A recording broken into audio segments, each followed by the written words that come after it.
Isaiah chapter 58 and verse 1. Cry aloud, spare not, lift up thy voice like a trumpet, and show my people their transgressions, and the house of Jacob their sins.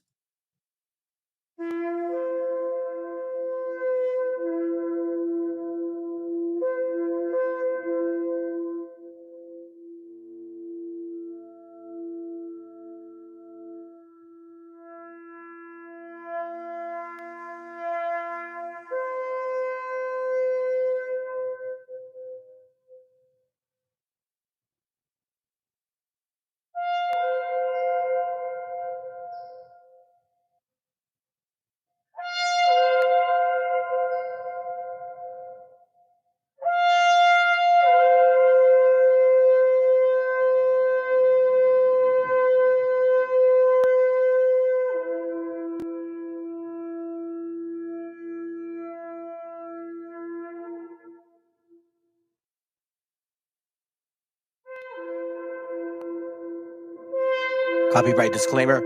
This content does not belong to Bible Chronicles or claim this intellectual property. The content provided today has and always will belong to the content owner. Bible Chronicles does not have any affiliation with the owner of this property. As mentioned, Bible Chronicles did not intend to make use of any material for the purpose of harvesting gain. However, Title 17 of United States copyright law states material in use can only be done when it's for theological or general educational purposes, and thus Bible Chronicles believes that this principal material falls under fair use, which honors protection under Section 107 of the same U.S. copyright law.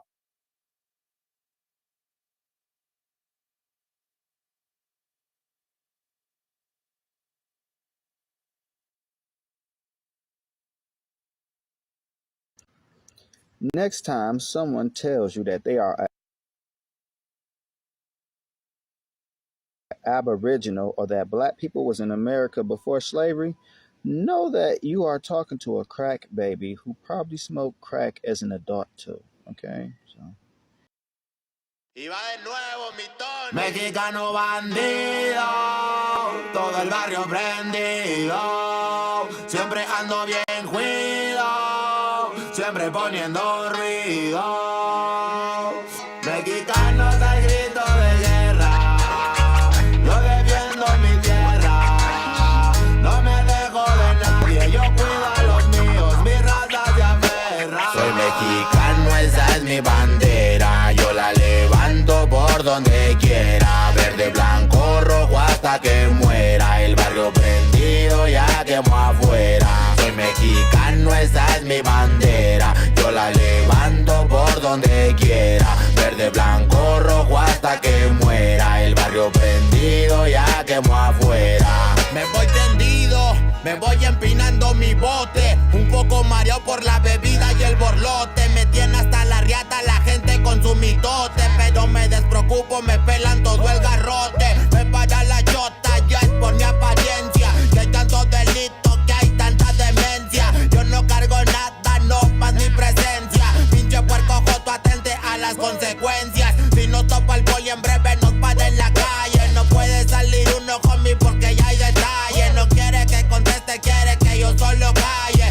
quiere mi dinero pero que chinga su madre, a la dica este sistema nos quieren ver abajo, pero tumbar gente quien les dijo que es trabajo, puro chingar al indio, váyanse mucho al carajo, loco no me rajo, lo bueno porque se armó la alianza más pesada del país, todo el mundo ya conoce las rimas de estos MCs, pa' ponerme más feliz, unos paisas de hachís, mis paisas en el gabacho bien truchas con la polis, loco en Guanajuato con los ojos bien tumbados, de coto con el quesada, rifando por todos lados, atentos si prendo un blunt, en cabina cuando grabo, represento Nuevo León, junto a mi carnal el Davo, cuando voy pa' Jalisco el pasado está olvidado, con el perro de la C bien grifo pedo y enfiestado, chécate mi banderón, unido como había soñado, bien bajado ese balón, compa lefty bien bajado, puro hip hop mexa, hasta que amanezca, pásenme un mezcal y que no se apague la yesca, ya saben que aquí andamos pilas pa' lo que se ofrezca, si escribo estas rimas es pa' que se enorgullezca. Verde marihuana, blanca cocaína, roja la sangre que escurre de una nueva herida. Yo salí de la ruina, nunca se me olvida. Con disciplina y respeto sigo en siempre la movida. Ando bien high, la vida es un freestyle. Disfruta lo que hay, vivo entre el bien y el mal, carnal. Crazy life todo el día. policía, piéndala y pinto tu barda con spray. Lo que canto es real. Azules y rojas las sirenas que me persiguen. No suben pa' la virgen, salen todos cuando chifle. Mi barrio no lo pisen, que andamos todos grises. Maldito policía, no quiero que me revises. Prende la mota en canala o en hitter. Ando con mi flota y el dealer. Tenemos lo que se te ofrezca, tú nada más pide. Me dijo mi madre que de la envidia me cuide. Soy mexicano, esa es mi bandera. Yo la levanto por donde quiera. Verde, blanco, rojo hasta que muera. El barrio prendido ya quemó afuera. Soy mexicano, esa es mi bandera. Yo la levanto por donde quiera. Verde, blanco, rojo hasta que muera. El barrio prendido ya quemó afuera. Ya, ábranse cabrones, llegó el mexicano partiendo sin necesidad de palanca. Todos jugamos en la misma liga, yo soy titular, tú ves desde la banca. Disfruto cada cosa que me pasa, colaboro y mi carrera se levanta. El mismo cabrón que antes no tenía nada, se la pasa viajando y dice que canta. Por eso me caga enfermarme de la garganta. Pero aguanta, traigo mata natural y humo de planta. 2, 3 cabrones dando lata y yo haciendo más plata. De esto la vida se trata y pa' que sepas no es barata. MC Davo los desbarata con cada escalón que sube. Yo tuve la suerte de hacerme fama en YouTube. Hay 2, 3 raperos de antaño que me bajé de su nube. Los mandé pa' su casa y de premio hasta les pagué el Uber. Si alguien me tira es porque sabe bien que domino el negocio y quiere de mi parte. No quiero darlas de grande, pero si me tiras la neta me toca humillarte. Soy capitán, llevo el estandarte. Somos muy pocos los que hacemos arte. Este flow si es de Marte, tú dale like y comparte. México lindo y bandido, diario a Diosito le pido que me cuide a la familia si un día el cora ya no late. Estoy bendecido porque me cuidan los míos. Orgullosamente me exatamos locos de remate. Jaque mate, no hablé de volar si viene gateando. La cosa por la frontera se pone violenta, no importa el rango. Toda la raza jalándole duro, si hay algo seguro es la muerte en donde ando. El sudor y la sangre en la frente, los de alzada controlando. Se roban la atención, ya saben quiénes son. Vatos locos con sazón como el de un corridón. No quiera tomarme el pelo si ando todo pelón. Levantando la bandera, viva México cabrón. Es el perrito de la C. La bandera con un águila, Simón, mi tierra es esta. Me vale si mi piel o si mi acento les molesta. Acá jalan horas extras, nunca duermen la siesta. Están los que van pa'l jale y los que la viven de fiesta. Otros que en el pintón se tatúan de corazón. 3 colores en el pecho, morirían por su nación. Aunque su puto gobierno los puso en la situación de no terminar la escuela y terminar en la prisión. ¡Viva México, ladrones! ¿Qué hubo el expresidente? Ya saben que por mí policías chinguen a 20. Y ahí están mis 20 pa' la cagua. Agua, que es tierra caliente de Chiapas hasta Chihuahua. Bagua. Wow, Yipi-yo, Yipi-yucas, Guanas, Montequín, Aguas, Tijuas y San Lucas, San Luis Potoyes, Mataulipas, La Puebluca. Dime si o no loco, acá tienen lo que buscas. Soy mexicano, esa es mi bandera. Yo la levanto por donde quiera. Verde, blanco, rojo hasta que muera. El barrio prendido ya quemó afuera. Soy mexicano, esa es mi bandera. Yo la levanto por donde quiera. Verde, blanco, rojo hasta que muera. El barrio prendido ya quemó afuera. Puro hip hop mexa perros 2023. Ey yo, ey yo. Somos la santa carnal. Ey, Los machigones de la plaza. Oye, DJ donde que en los scratches. Desde alzada, mi perro. No saben quién soy o sí. Oye. Viva México, cabrones. That's Next time someone tells you that they are an aboriginal or that black people was in America before slavery, know that you are talking to a crack baby who probably smoked crack as an adult too. Okay? So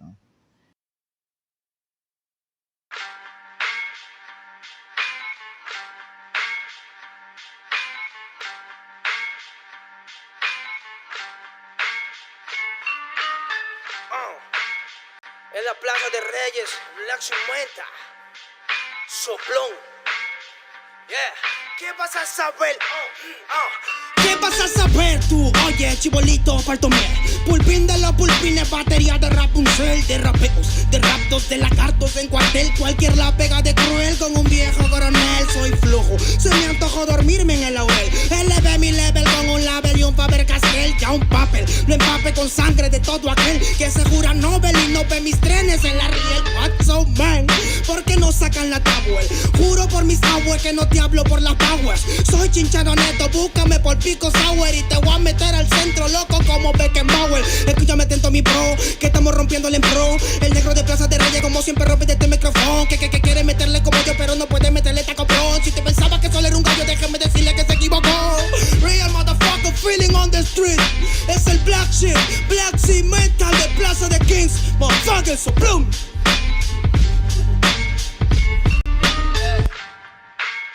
Nero Luigi, man, desde Peña, a la victoria para que sepa. Incas Mo, it's money gang, gang, yeah, yeah, Yo también he llorado, gente. También me han desplazado por mi rasgo afrodescendiente. Sí, un perro no habla pero siente. Cuento historias callejeras pa' barrios de delincuentes. Soy un perro que te ladra, que te muerde y que te huele, nene. Soy más que Lele, ustedes para mí son pelele. Con mi jauría todo el día en busca de los cheles. Tengo un perro en fiscalía que nos mueve los papeles y otro en la comisaría para evitar el susto. Muchas veces me han llevado por solo como luzco. Perdón, madre mía, si yo le causé un disgusto, pero en esta vía yo crecí rodeado de perros chuscos. Yo sé que me quieren ganar, yo sé que me quieren tumbar y no pasará porque soy de verdad. La super rafina, la Dodo Style, metido en latina aprendiendo un style. Yo tengo el style, no mido la raza del perro, yo mido por la lealtad y yo soy leal, yeah. La calle te enseña lo que no te enseña la universidad, yeah. Saliste ese peña aquí con una seña, te tiran para atrás, yeah. La calle limeña aquí nadie la tenía, ya nada es igual, yeah. Tiene que respetar, yeah. Tiene que respetar, yeah. La calle te enseña lo que no te enseña la universidad, yeah. Saliste ese peña aquí con una seña, te tiran para atrás, yeah. La calle limeña aquí nada le doy, ya nada es igual, yeah. Tiene que respetar, yeah. Si yo soy tu papá, yeah, yeah, yeah. Cinco Mob, negro, yeah. Cinco Mob, nigga, yeah. Nero Luigi, man, Incas Mob, yeah. It's money gang, gang, gang, yeah. Hey, yo. Yango en la maldita casa. Me llaman pa' que les dé al menos una vez al mes. Se metieron al lago y olvidaron que era el mes. For everybody bless. La fama es una puta, me está llamando a las 3. Dile que llame después de las 16 y 25. Volví de la infancia de Abraham Lincoln. Con fuerza ya inco, luchando para salir del rincón. Letra callejera en CD brinco. Under del under, puede que tu viejo te lo mande. Sale de vez en cuando como el cóndor por los Andes. Mi cuerpo no es de madera como Dandy. Antes que me branden, yo seré la ola que los expande. Aunque esto me pique en la madera, no sirven ni para romper el ticket de un evento afuera. Loco por la carrera, desafían la gravedad. Yo espero tras la barrera y llego con la novedad.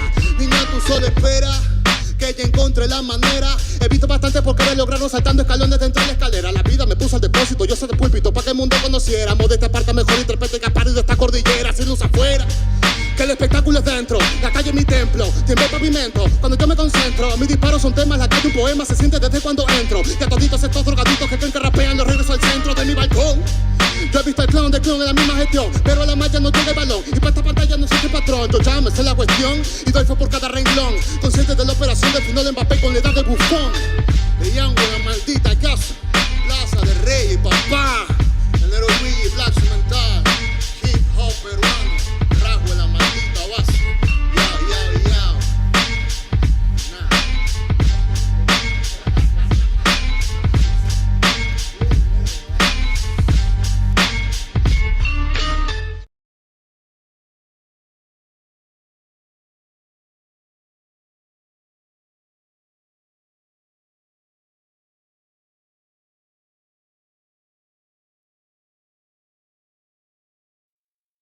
Viene a decirnos con mucha firmeza y gran convencimiento lo mismo que nos decía en el siglo XVIII el barón de Holbach, ¿no? Un filósofo francés de origen alemán.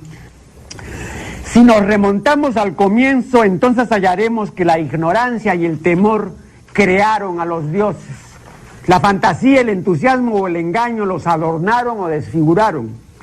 La debilidad les rinde culto, la credulidad los conserva La costumbre los respeta y la tiranía los apoya para que la ceguera de los hombres sirva a sus propios intereses.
All right. All right, fam. How you guys doing? What up, Lamishi? What up, old real?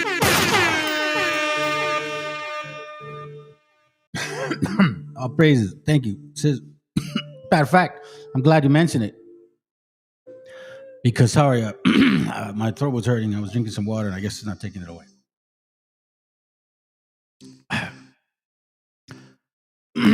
The reason I chose those two videos is because it's talking about the two wars that had a major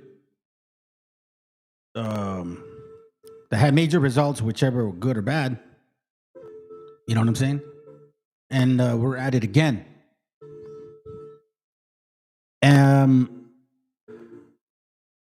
I have this title here: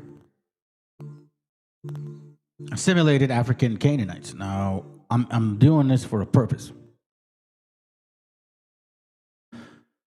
I've brought this material out to you guys before, and this is documented information. Okay, I've shared this with you. You can find it online. I don't know if you can order the book still, but I have the book, so I have the privilege to take a picture of it and show you the dates of what I'm talking about.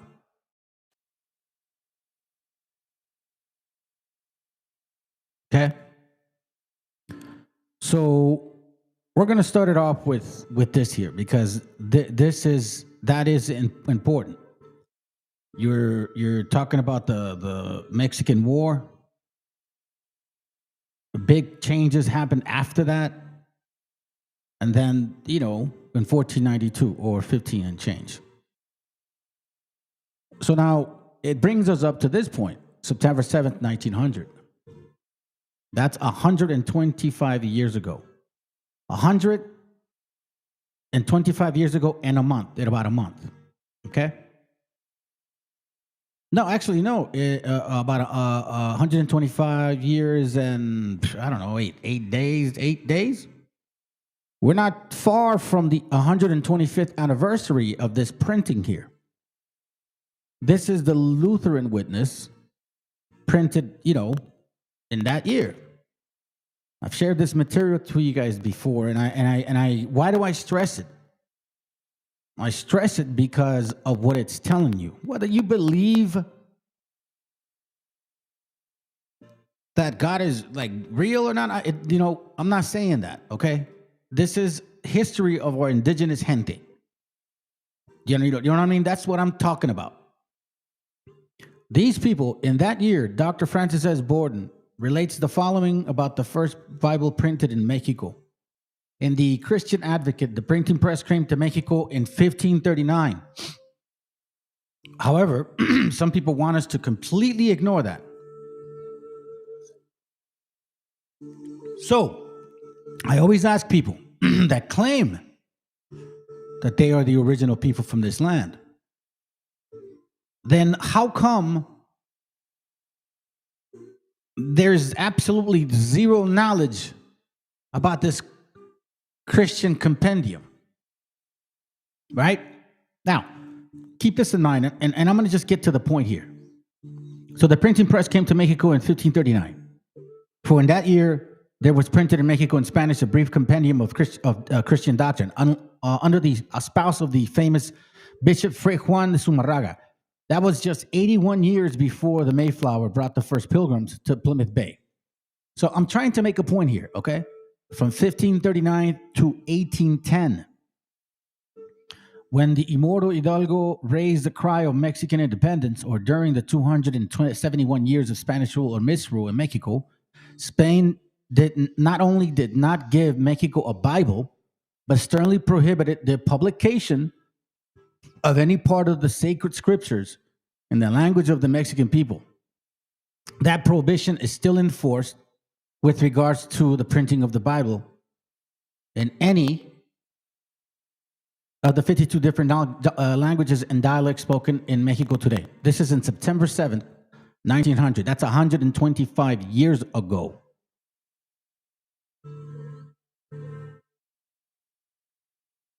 $125 ago. And many people, because of those reasons, were illiterate. 1895 to 1921 records. So why is this important? Because if you don't know your history and you only fill shit in with, like you got gaps in your memory, you may just believe everything. So today I'm gonna go back and bring my, like straight so-called AK-47 verbally. You know what I mean? I have to bring back the history of what we're dealing with. So the Lutheran witness allows us to understand that we were not given access to anything relating to our history. Okay?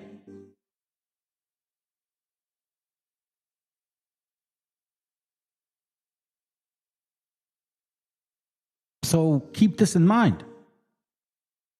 Now, I'm going to show you this here. This is from this book called The Jew, a Negro. Okay? Page 51. See, this is where, I don't know, like the last class, confabulation. So some people wrote this right here, okay? Made a lot of people believe. So let's read it. Let's read it. We're going to read it together. It says, did the Negroes know of America? Okay? You see this right here? Did the Negroes know of America? Diodorus Siculus tells us that the Phoenicians in early times sailed beyond Hercules' pillars along the African coast, and their meeting with storms and tempests were carried to the remotest part of the ocean. And after many days came a vast island at a great distance from Libya and lying very far west. The Phoenicians informed the Carthaginians of this place. The Carthaginians prohibited other nations from settling in, they reserving it for themselves as if a place of retirement if they should ever be driven from their native soil. So, you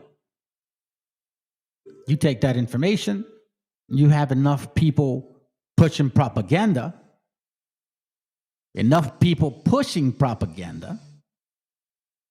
yeah, it's believable. But people forget the source.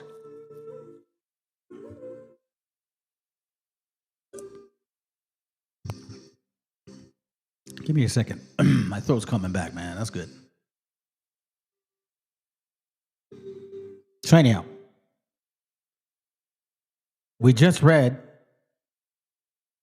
what these FBA wobbles love to push.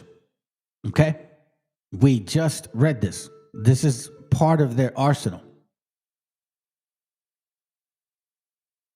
So now I need you to read this with me. Oh, my bad. So this is who they reference. Bro, stop. This is nuts. Look at this. Look at this. This is weird. See that, fam? It's going crazy. All right. So they reference Diodorus Siculus. Okay. On this link, you can actually see everything that he basically wrote. They digitized this. All right. Open Greek text in the new tab, blah, blah, blah. All right. So you guys can see it. And each section is filed by 3 digits. Okay. So what we're gonna do is we're gonna skip all that and go down to 5.19. Okay, we're close. So now that we are, okay, see, there you go, right there. Carthaginians, dice. Carthaginians, okay? Phoenicians, okay? Now we're going to get closer to the statement. And here's where it gets very interesting. You see, they mention, they reference all this, right? When it fits a fucking narrative, of course, they're going to exclude everything that debunks their shit. So let's read this. 5.19.1. But now that we have discussed what relates to the islands which lie within the Pillars of Hercules, that's over there in Gibraltar, between Spain and Africa, we shall give an account of those which are in the ocean. For there lies out in the deep of Libya an island of considerable size, and situated as it is in the ocean, it is distant from Libya, a voyage of number of days to the west. It says here, its land is fruitful, much of it being mountainous, and not a little being a level plain of surpassing beauty. Through it flows navigable rivers, which are used for irrigation, and the islands contain many parks planted with trees of every variety, and gardens in great multitudes, which are traversed by streams of sweet water. Then it says, on it also are private villas of costly construction. Hold on a second. So there's buildings in this land that these people are referencing, claiming that they found. Do you understand where we're at now? Esta gente, excluding you guys, that this is them. That's why when people showed up after 1492, that this was them. But we see here, what they fucking leave out is the fact that there was already people here. It sounds to me very similar to like a Tenochtitlan type of place. Beautiful gardens, navigable rivers, irrigations, streams of sweet water, private villas of costly construction, and throughout the garden, banqueting houses have been constructed on settings of flowers. Come on, man. Keep in mind, don't lose the point that they're claiming because of, referencing this, that they were the first ones here when people showed up in 1492. However, they ignore the fact that there were people here already enjoying these places. And throughout the gardens, banqueting houses have been constructed in settlings of flowers. That sounds like floating garden. And in them, the inhabitants pass their time during the summer seasons, since the land supplies in abundance everything which contributes to enjoyment and luxury. You see this here? So now, if we skip to this section, now we're going to kind of get a little bit more clarity on their statement. Okay? Because they also say the Phoenicians informed the Carthaginians. Carthaginians prohibited blah, blah, blah, right?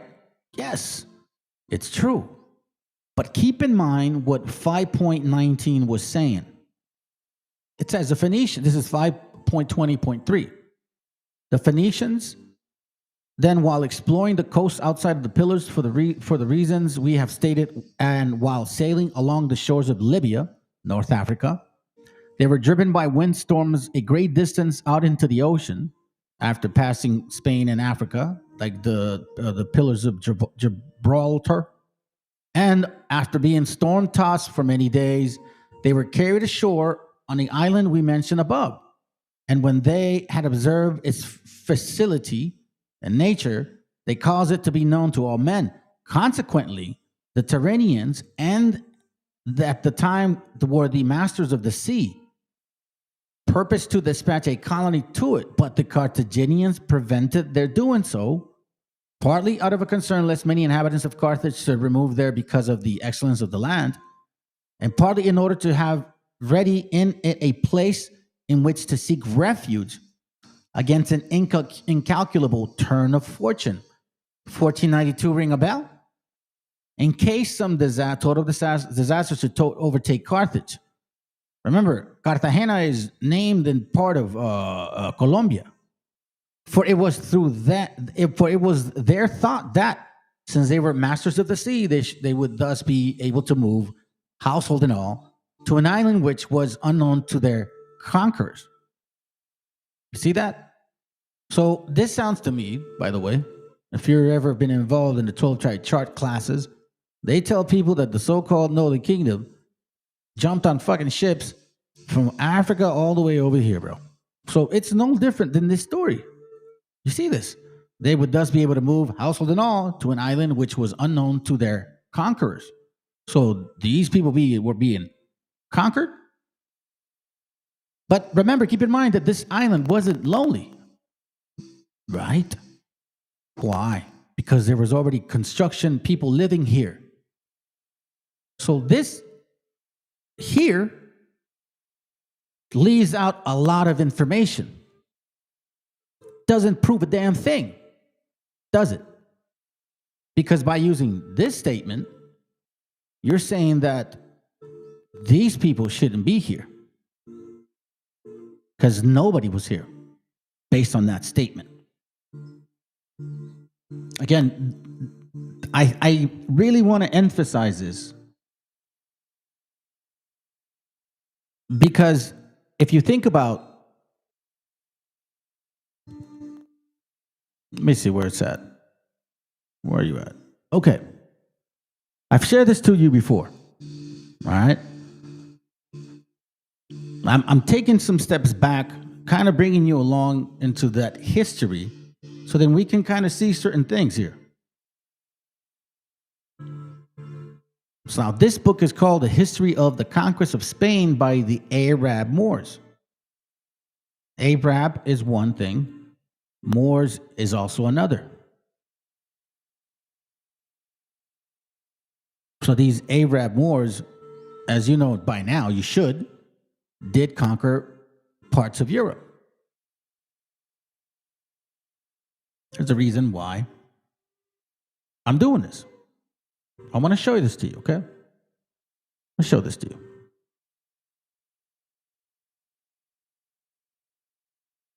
These people that get brainwashed with these Afrocentric ideals. All right, we got to start calling these people out.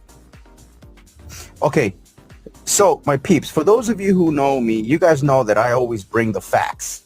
All right, mariachi. First off, mariachi's rhythm come from something called, and I know I'm going to butcher this. All right, it's called the cisqualtera, or it's known as the himiola. Okay, that's just a fancy way of saying you alternate between 3/4 time and 6/8 time when you hear it in its strumming, right? It's all musical fucking philosophy and shit right there. But the point is that the rhythm came directly from Spain. It did not come from Africa. For some reason, African Americans here in the United States, some of them, they believe that everything comes from them.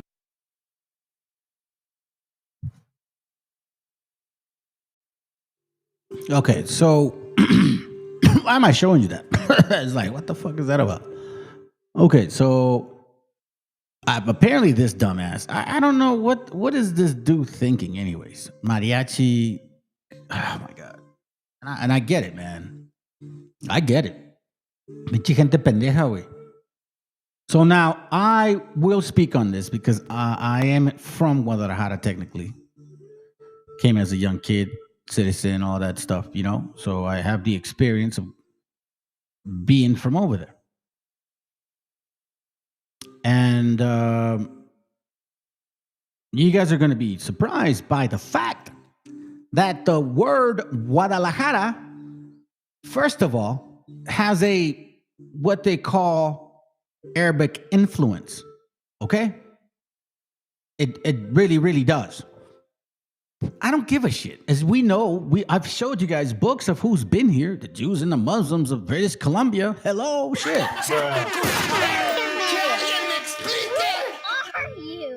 Spaniards weren't just white-looking people, fam. They were Arab-looking people, African-looking people, South African-looking people. You know, get what I'm saying? So now, you see how it says Guadalajara, I guess, supposedly? All right, so now check this, okay? So the etymology. Now, I'm going some basic stuff because I'm going to show you something else too, just to prove it. All right? So, and again, yo nací en Guadalajara, güey. So for that dude to be saying some shit like that, I would like to smack him in the face myself. Look, he even has the face of a pendejo, homie. Like straight. Hold on a second. Hold on. Fuck. That puto. Fuck that puto. He is a goofy looking piece of shit. And he should like choke on his sugar someday, bro. He has no idea what he's talking about. So let's educate people because again, you fall into the stupidity trap. Etymology of the word Guadalajara. The word Guadalajara is from Spain. Okay? And it says here, which is derived from Moorish Arabic. Moorish Arabic was a variety spoken. Now, here you see this Wadi al-Hara. See, Wadi al-Hara, Valley of Stones. How interesting that it's Valley of Stones. So now let's touch on this word here. Guadalajara, or listen. Guadalajara. Guadalajara. Dispensa, güey. Guadalajara. Guadalajara. Ha. You see that? All right. Now, it means what again? Like stone shit, right? Wadi al-Hihara. Fortress. Stone. Okay. Keep that in mind. For now, this is simple stuff, man. If you just fucking Google shit, sometimes Google doesn't lie. But you have idiots. Pinches pen. Look at this, bro. Like, oh my God, dude. It's like, you can even tell the dude looks like a tweaker, bro. Chivato, like, what are you saying? All right, so check this out. Yes, there is a lot of stone in Guadalajara. Notably, there are giant stone balls found in around the Cerro de Ameca, approximately 65 kilometers west of the city. Additionally, there are gemstone mines in the area, particularly in Magdalena, which is known for opal mining, okay? Therefore, Mexico is rich in gemstones, including fire opal, blah, blah, blah, blah, blah, blah, blah. You guys can look that up. But look, I'm going to click on this link because I was going to show it to you. So the mystery of Piedras Bolas, how did these giant rocks form? Oh, That is gonna hurt. If you can just read a little, it wouldn't be such a problem. If you would just read. First of all, the people that listen to his stupid ass, and second of all, him, and third of all, the person that made that shit up. So now, the reason I'm saying to Guadalajara thing is because mariachi is from Guadalajara. And before you guys even go any further with that, okay, so Mariachi. I know the brother was giving you guys an explanation on like a musical aspect of it. I'm not. I didn't get the chance to play instruments, even though I did sing a lot of mariachi when I was a little kid. Mariachi is basically violin, guitar, and the trumpet. Violin, guitar, trumpet. There's no drums. There's absolutely no drums. Damn, what's going on? Oh, it's all good. Shit. There's absolutely no drums. So now, in case you guys don't know, that mariachi, the way they sing it, has an influence as well. This has no history of Africa whatsoever, even when you listen to it.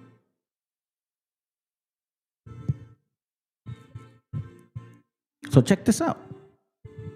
You guys think I'm kidding? I'm not, and I'm not trying to pin us with certain people. I'm just giving you guys facts. If it hurts your feelings, well, then it hurts your feelings. Blouse. 1, 2, 3. Blusa. So similar. That was cool. Pants.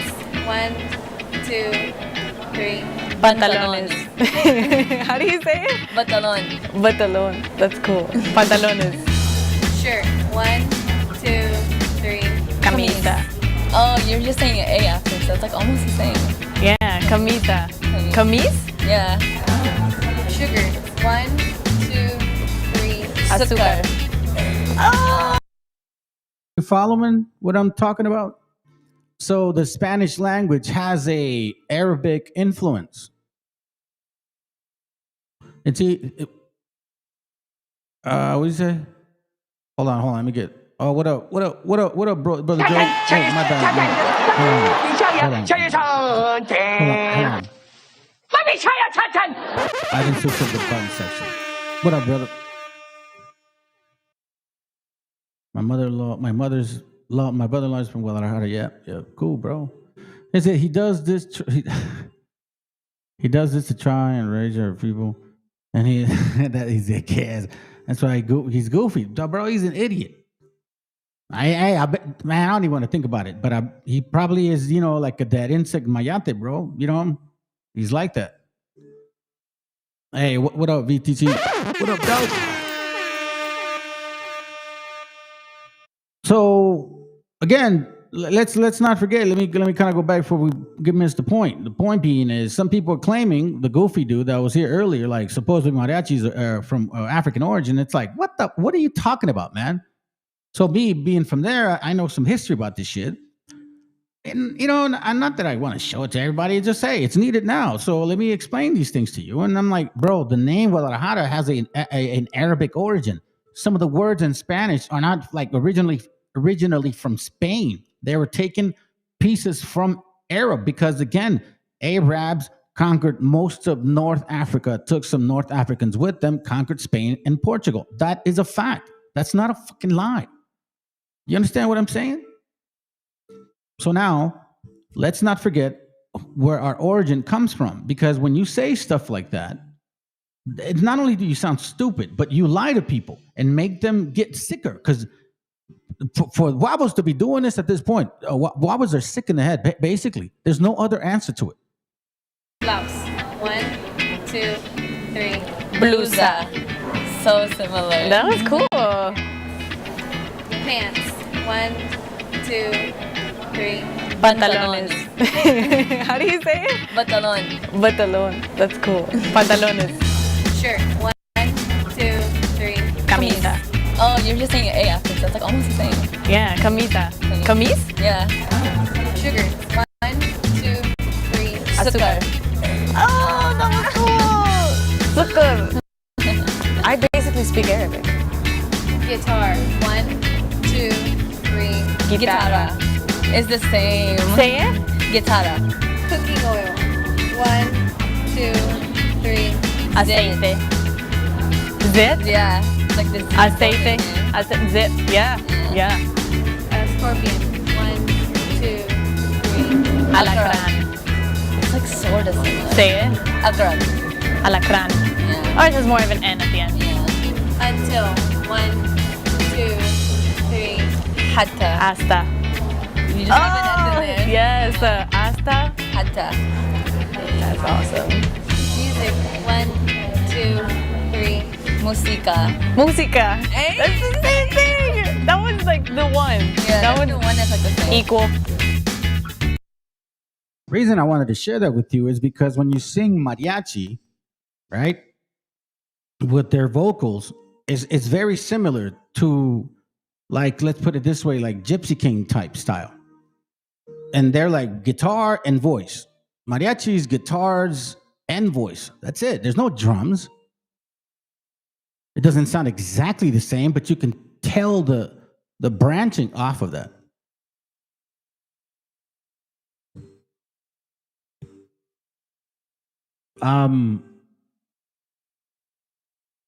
I don't know, man. You know,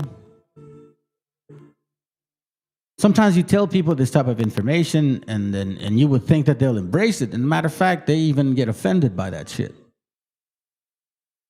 So let me bring you to this tension here real quick. Where is it at? Here it goes, right here. All right, so this is from a book called, I'm just going to look at two things real quick. No big deal, man. It's like no big deal, you know? From the year 1800, okay? Printed that year. Regarding Hernan Cortez between 1485 and 1547, okay? Bernal Diaz del Castillo. On page, and we're just, again, just a couple words. Page 151 on PDF, page 138 on the actual book, okay? You have to know how we ended up here, why we speak the way we speak, how come some words are, or where they come from. You have to know this shit. And that's why I showed the first page. They denied us any type of education. If supposedly we're here to steal somebody's heritage, why would we be denied if we were part of their team? It makes no sense. So now let's read this, because again, it's about facts, not fiction or feelings.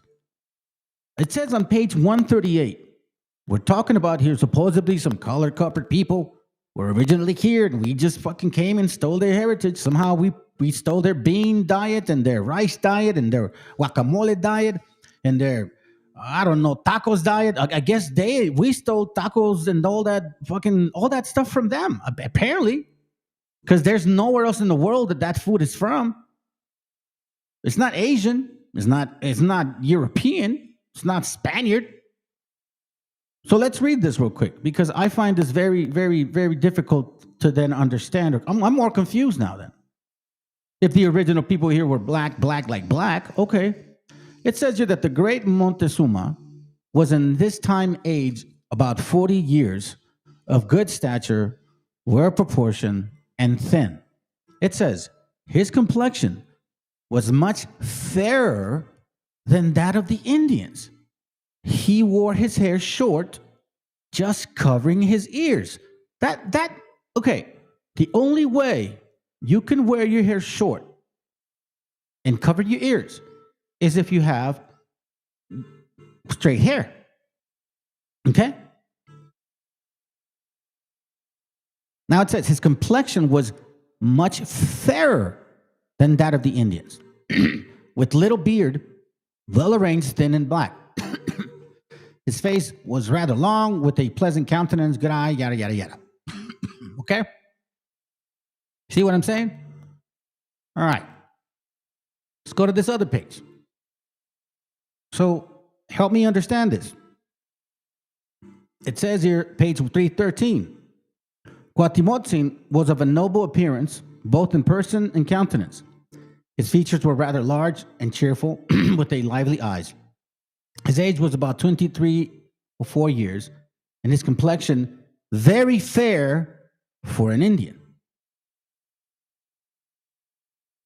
I mean, my understanding, God keeps saying copper color, like that doesn't roll here.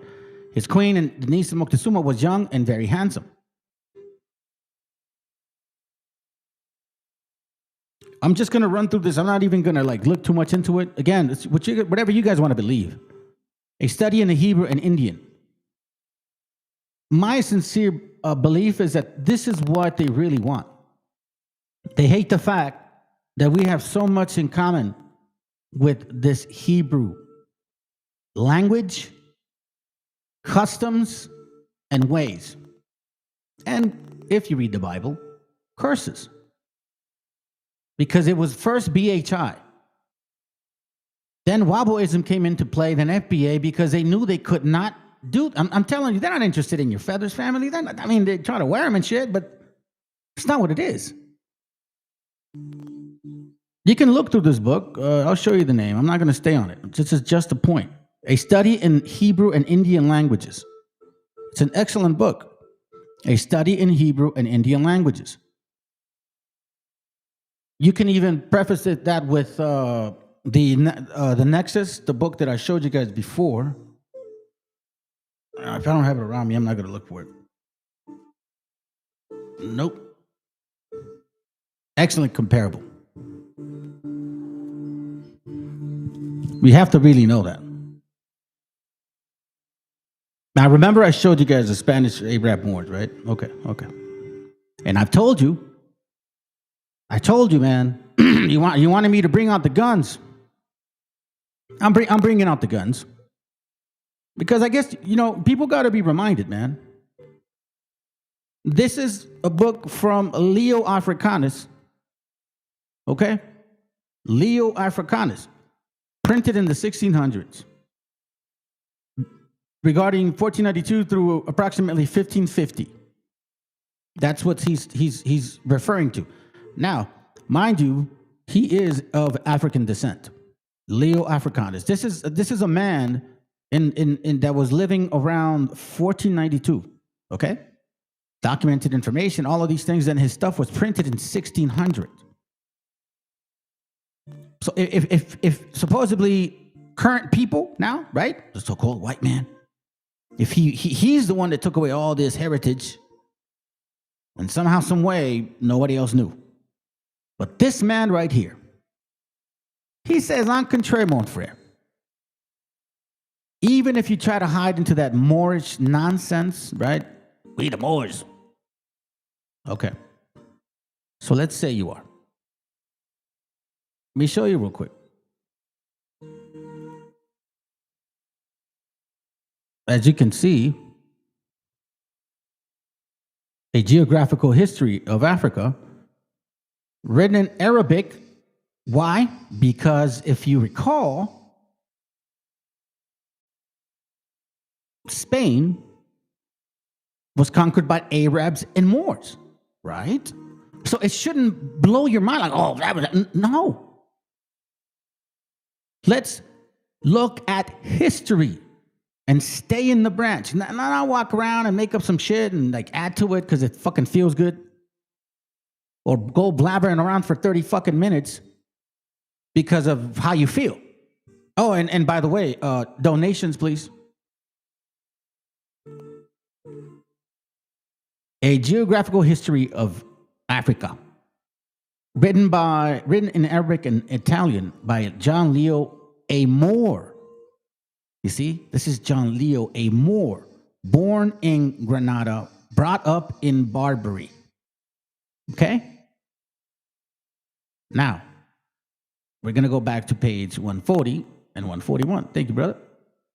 It's a little bit behind. I think it's over here.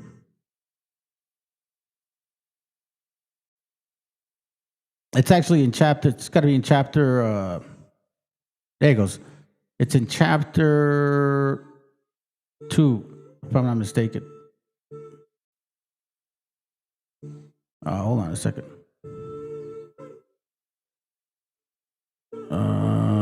Give me a moment.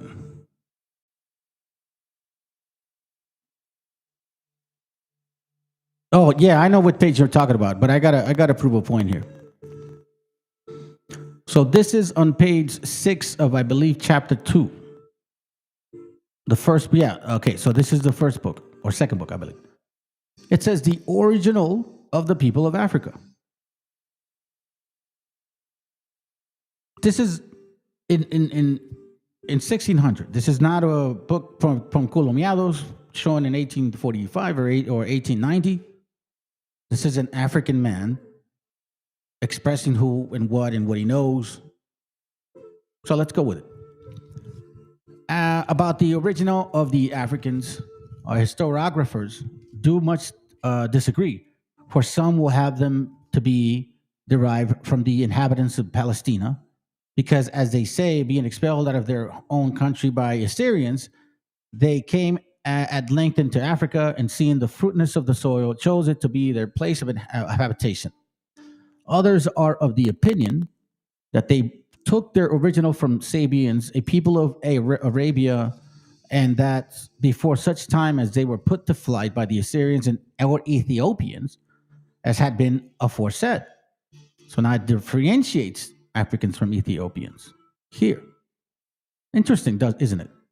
In the 1600s. Some others report that the Africans descended from certain people of Asia, who being chased thence by reasons of wars which were waged against them, fled in Greece, which at the same time had no inhabitants at all.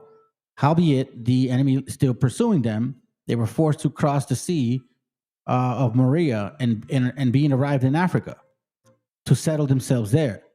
But their enemies abode still in Greece. It says, all which opinions and reports are to be understood only of the original of the Tani people, that is to say, of the Numidians and barbarians. So I guess certain people did move to those regions, but he's saying, nah, that's not the story of Africa. You may be saying that these people jumping around here and there, that's Numidians and barbarians. He goes, to confirm, for all the Negroes or blackamoors. Keep in mind that he's not excluding. He's including you both. Take their descent from Cush, the son of Cam, who was the son of Noah. But whatsoever difference between the Negroes and the Tani Moors, certain it is that they had all one beginning. For the Negroes are descendants of the Philistines, and the Philistines of Mizraim, the sons of Cush, but the Tani Moors fetched their pedigree from the Sabians. And it is evident that Saba was begotten of Ramah, which was the eldest of Cush. Diverse other opinions there be as touching this matter, which because they seem not so necessary, we have purposely omitted. So here, he's clearly stating, and he was in Spain at this time. None of us were. He was. Not FBA, so-called people, not Wabos, not all those dumbasses making these videos. None of them were there. This guy was there. And he himself is an African person. You don't believe me? Let me show you. Now we're going to go a little bit to that page, just to get you to see. I think it's let's see. Oh, this is a crazy one here.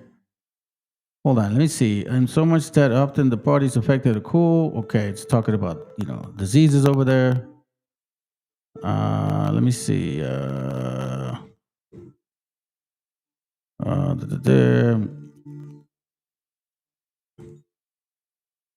I always get a little confused. What vices? Here's the vices, which is pretty crazy, right? That's the vices that supposedly he wrote down about his people. Listen to this, okay? So he's going around in this page 42, like he really puts a damper on your shit, like straight, like straight Canaanite experience for real. He talked about the civility. There was none. There was prostitution. There was no respect whatsoever. There was no courting of nuts, nothing. Then he says, and you guys can read this on your own. I'm not going to read that because I already know it. I'm not trying to prove that point. He's after all of that, he says, okay? Matter of fact, I'll read it here. It says, the Negroes likewise lead a beastly kind of life, being utterly destitute of use of reason. of dexterity of wit and all of their arts. Yeah, they so because themselves as if they had continually lived in a forest among wild beasts. He says, they have great swarms of harlots among them, whereupon a man may easily connecture their manner of living. So, you know, like it says, they have great swarms of harlots among them. And the dudes are okay with doing that, except their conversation perhaps be somewhat more tolerable, who dwell in the principal towns and cities. For it is like that they are somewhat more addicted to civility. Or, I'm sorry, civility. Then it says here, so this is he. These are his words. Neither am I ignorant how much own credit is impeached when I myself write so homely of Africa, unto which country I stand indebted for both for my birth and also for the best part of my education. Howbeit, in this regard, I seek not to excuse myself, but only to appeal unto the duty of an historiographer, who is to set down the plain truth in all places, and is blamed worthy for flattering or favoring of any person. So he's showing no respecter of people. He's writing what he sees. And this is the cause that has moved me to describe all things so plainly, without glossing or dissimulation, not with fake shit, making it seem like they're Superman. No. And you know what I mean? Straight facts. Wherefore, here I am to request the gentle reader, friendly to accept of this my most true discourse, albeit not adorned with fine words and artificial eloquence, as of certain unknown strange matter. If you read page 40 and 41, it's a total destruction. 41 to 42, actually. The vices of foresaid Africans are subject onto, and you know what? You'll find a lot of similarities. I'm serious. I'm not kidding. You'll find a lot of similarities of that time and today.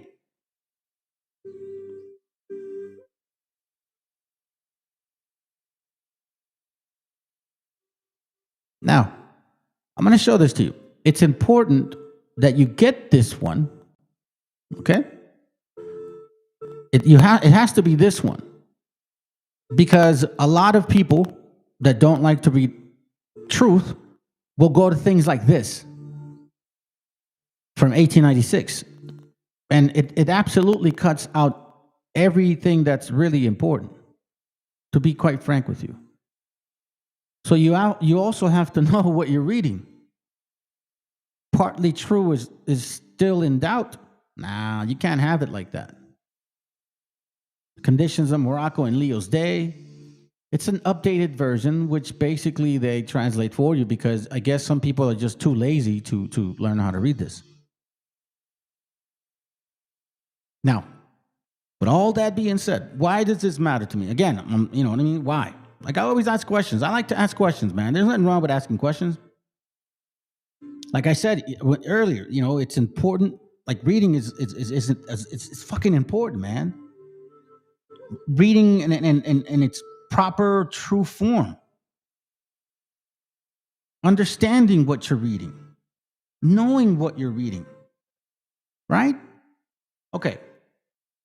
Thank you, sis, for sending me this video. Because make it, again, make sense. You don't read.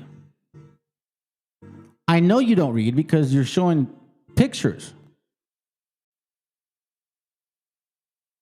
Oh, my bad. I already had it here. I tend to do that. Now, we're going to look at this book here. But as you can see, if I do this, it's going to take too long, okay? So I already had marked the pages before. I'm going to use my Telegram to go through the pictures. We're going to look at this book. All right? This is called America Being an Accurate Description of the New World, containing the original of the inhabitants, the remarkable voyages thither, the conquest of the vast empires of Mexico and Peru, the ancient and later wars with their several plantations, many and rich islands, yada, yada, yada, yada, yada. By John Ogilvy, okay? What year is that? MDCLXX. Hold on. MDCLXX. I believe that's what it is. 1670? Yeah, 1670. Hello. Okay, cool. My bad. I should have just done this. So now this one's written in 1670. All right? Keep in mind what we're talking about. Wabos love to bring up this material, but don't read it though. That's the problem. So let's check this out, family. Let's endeavor in this. Let's just see what's going on. What exactly are we seeing here? Let's go. Hello, everyone. Welcome to the Hidden Histories Collective. We're really excited about this particular one because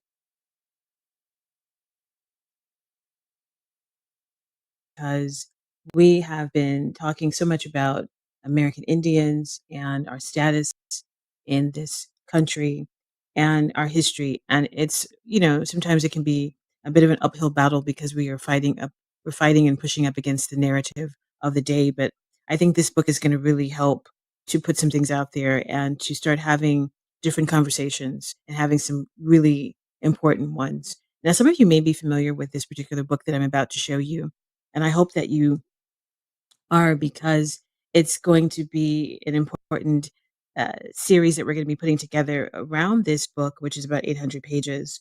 And I'm really, really excited to talk about this book today. It is called America, being the latest and most accurate. So you see, right? America being the most accurate. You know what I find so funny, family? What I find so interesting, okay, first of all, I mean, it blows my mind. Because this guy, John Ogilvy, he wrote America, right? Being an accurate description, but not from his experience, from someone else's experiences, okay? And she admits it too, so which is kind of dumb. Now, here's what I do. Like, it blows my mind. What about this book here? Africa being an accurate description by John Ogilvy. Well, I mean, why come this is not a book of importance to you? Now, I kind of read a little bit through this, and I can understand why. Why is Leo Africanus, which is a much more historical, like a little more, older than that, why didn't that matter? And don't say, oh, that's got a lot of pages, so does the other one. Does this not concern you? And if you look at the pictures, right? And I tried to find a one in color, and I could not. It was hard to find, like, because you can see this, like, Negro land.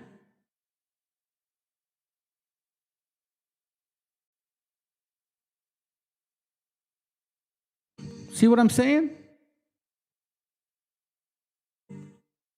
How come this didn't matter? So now, let's continue. Description of the New World. And the title is actually longer than that, but that is the essence of the book. And it was published in 1671 by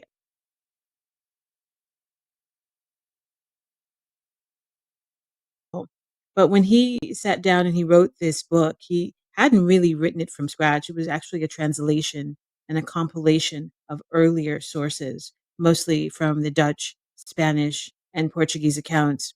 And so, in essence, Ogilvy was more of a publisher / translator than a field researcher.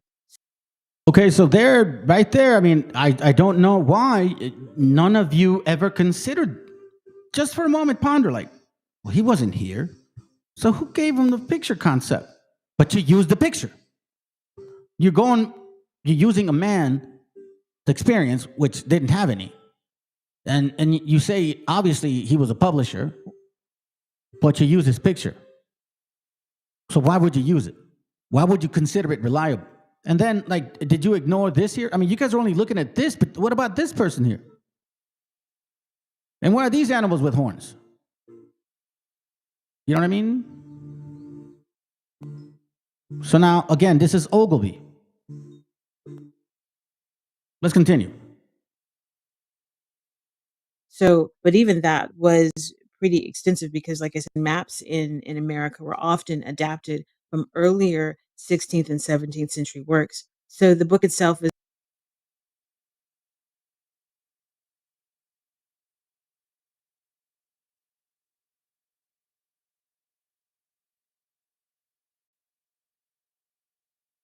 Like, look, if it mattered to you, then why not recollect and reflect on some of these books from the 16th, 1500s? Like, Leo Africanus. What? I mean, seriously, what the? Like, what the? What are we doing here? Are we just being selective? We're just kind of we're going through the motions and shit? Okay, no, let's listen to this real quick. had a semi-official title of a cosmographer to King Charles II. And as you guys know, King Charles II and other kings and queens of the day, many of them were melanated people. You see what I mean? But hey, let's ride with that. Let's ride with that. Because, again, you may sound like you're reading something, but you're no different than Colomiados and his crew. That dude raped your minds. He produced lavish atlases and travel books, yada, yada, yada. America, 1671 was part of a series. He also did Asia and Africa, but that doesn't matter, right? Like, Africa doesn't matter. They don't fit the narrative. Here. But as you can see in this particular picture, Ogilvy is presenting one of those books to King Charles II in a very formal way. Now, books like this that Ogilvy had put together were very expensive, and they were really for the elite and wealthy patrons and libraries and officials who wanted prestige, knowledge.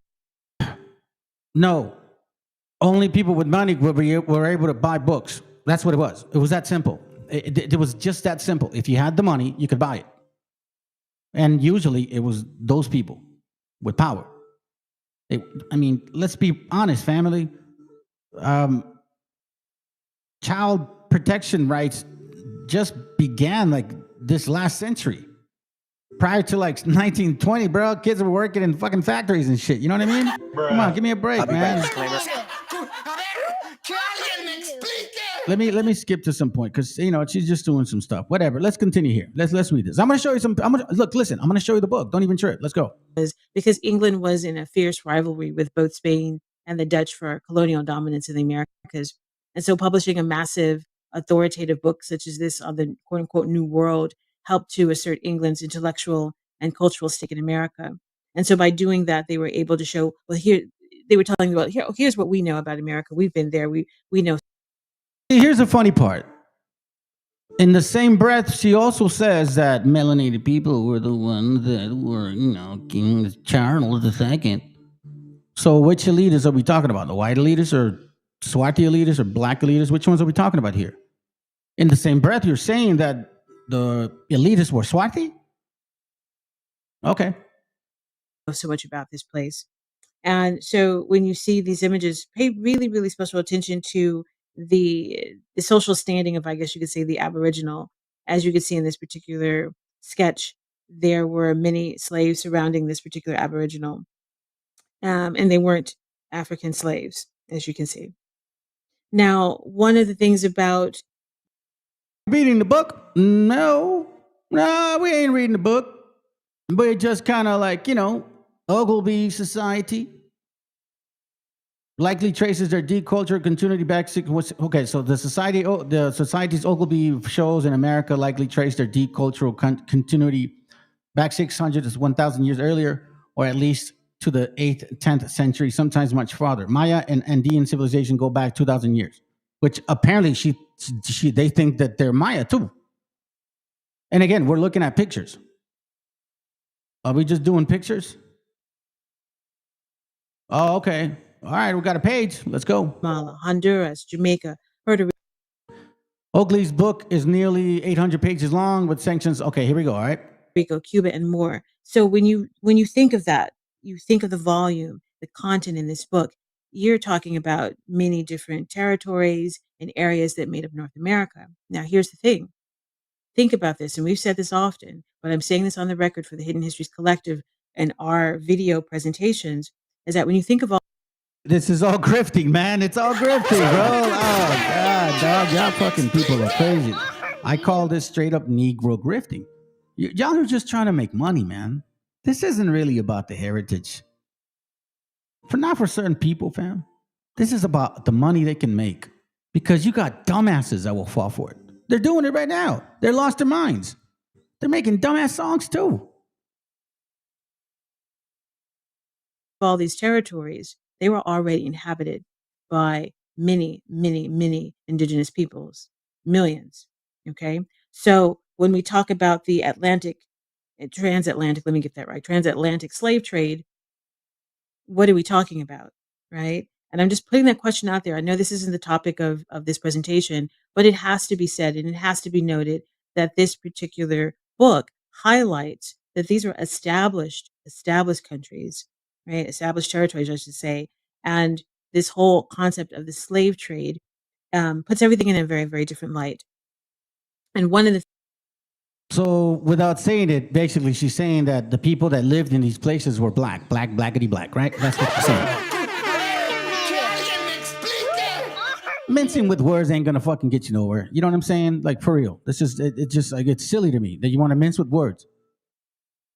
Well, you know, like transatlantic. I mean, you got to ask yourself. There was already people here, like, so, you know, without really saying it, like the transatlantic slave trade, like, you know, let's put it this way: the real facts were that you guys came with the white man. You had slaves since 1492. You fought all the way through to keep them until 1865. Those are the facts. There's been Negro slavers in these countries for a long time. Encomiendas, you guys have them because you and the Spaniards or whatever white men you want to call them, y'all work together. So this stupidity here, by using pictures, and people are like, oh my God, this is so fucking cool. Look, she's showing numbers. Okay. Absolutely not showing the book. Oh, wait, just pictures. Let's see.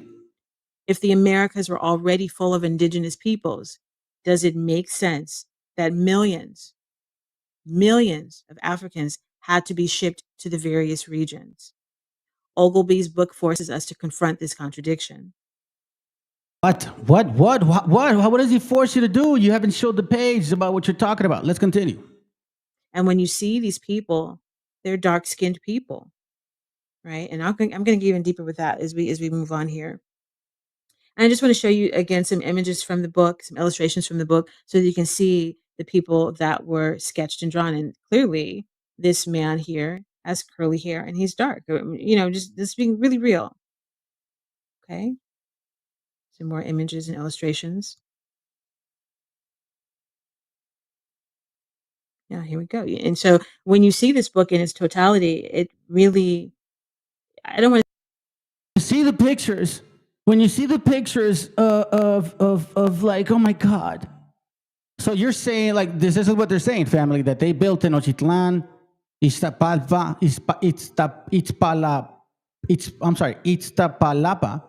Cholula, Tlaxcala, and the great Pueblo towns of Southwest were all designed, built, and maintained by indigenous people. And they had stone temples, palaces, marketplaces, aqueducts, irrigation systems, and plant streets. Remember, we went back to Diodorus Siculus, right? That's why I did that. So, again, we're going by pictures. She's not saying it, but you're saying it. So you're saying black people had all this shit put together, and we just came in and kicked them out. When the fuck did that happen? Like, what part? What you between 1492? What happened in 1500? 1570? 1680? 1650? On the contrary, we have documentation showing that African people had smallpox, and they brought that shit over here, and they decimated the majority of the people. I mean, that should have given you the opportunity to, like, you know, take the land and shit. It's almost as if about 100 million people just came in 1500, bro. Like, straight up, that's how they see it. Now, Ogilvy, again, the book is Ogilvy. So here goes. Here's the question. Because honestly, she doesn't show the book much. It just talkity talk, you know? That's it. It's cloud chasing. She wants your money, man. They look African to me. That's what people will say, right? Now, my response, in America, Ogilvy look at these illustrations and say, they look African to me. That's what people will say, right? Now, my response, in America, Ogilvy never uses the term African. Never. He never uses the term African. And when you guys go to archive.org and you download it directly from the website, you can do a search in the document and you won't ever see the word African. He does not. You see that? She said you can do a search in the document, but it never show it. So that means she's never read it. Okay? Describe these people as African. His descriptors are consistent. He calls the indigenous people Americans, Floridians. Didn't we just see earlier, and she said it herself, that he wrote a book about Africa, Asia, and America? If he would have seen people in Africa, wrote about them, and came here, and you guys look like them, I don't give a shit what you say. Like, you eat like an African person. You smell like one. I'm not saying you smell bad or good. I'm just saying, giving you, like, you walk like a duck, you see a duck, whatever, right? You smell like one, you dance like one, you eat like one, you worship like one, and yet you're saying you're not one. It's like I'm saying I'm not Mexican, but I eat tacos, you know what I mean? I wear a hat, I got my bigote, you know, the typical fucking shit, right? My bigotas, I listen to Mexican, you know, music, blah, blah, but I'm not Mexican. Nah, fuck no. I look like one. Nah, hell no. I'm gringo, homie. Or nah, what if I said, nah, fuck no, I'm African. Fuck no, I ain't no Mexican, I'm African. Why? How do you know? Well, you know, there's some pictures over there. I've seen some Mexican people looking over there. Seriously, that's so we never seen the book. In America, Ogilvy never uses the term African. Well, no, because he's writing about the Americas, dumbass. Why would he do that? But he did use Negro. He did use Negro in the book. And if we recall, Leo Africanus also uses the word Negro to reference Africans. Let's continue. I'm telling you, I'm going to show you the books, man. We got fire here. Floridians, guys, forgive me. The Mexicans, the native inhabitants, the Peruvians, et cetera, et cetera. So I just want to make that note here because sometimes people will say things, well, they look African and they were African. Now, keep in mind, yes, the Spaniards and Europeans, they did bring Africans over with them in the early part of the 15th century. And when they started really coming with regularity, because we know they were coming to conquer. But in terms of the number, the slave trade, the quote unquote slave trade wasn't official per se.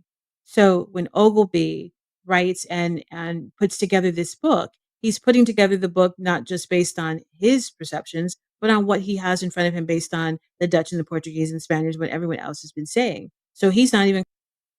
He don't even have a perception of it because he was never fucking here. How can he write it from his perception? No, for him to write it from his perception and then have a collection of other people's writings, what makes sense with what you just said. But that makes no fucking sense because there's no perception. All he can go by is the material that he read. The only perception comes from them. Dear God, this is who you're giving your money to. This stupidity. So now, let me see if there's anything stupid that she may say. Let's go. And calling anyone African because they're not African. Now, here's where it gets interesting. And here is where you will find and see where the term Negro came from and why they begin to call us Negro. Now, in the 17th century, Negro land, or what they would call the land of Negroes, or sometimes they would call the land of the blacks, it was a European term that they used, and they put this on maps and atlases. And it was used primarily by the Portuguese, Dutch, and later by Ogilvy when he wrote his 1670 volume called Africa to describe West Africa, which stretched from Senegal to Nigeria, as you can see on this map. Okay, so it was a section of quote unquote Africa that they called Negro land. See? Now, Negro land didn't mean one kingdom, but a whole belt of territory Europeans associated with the quote unquote Black peoples.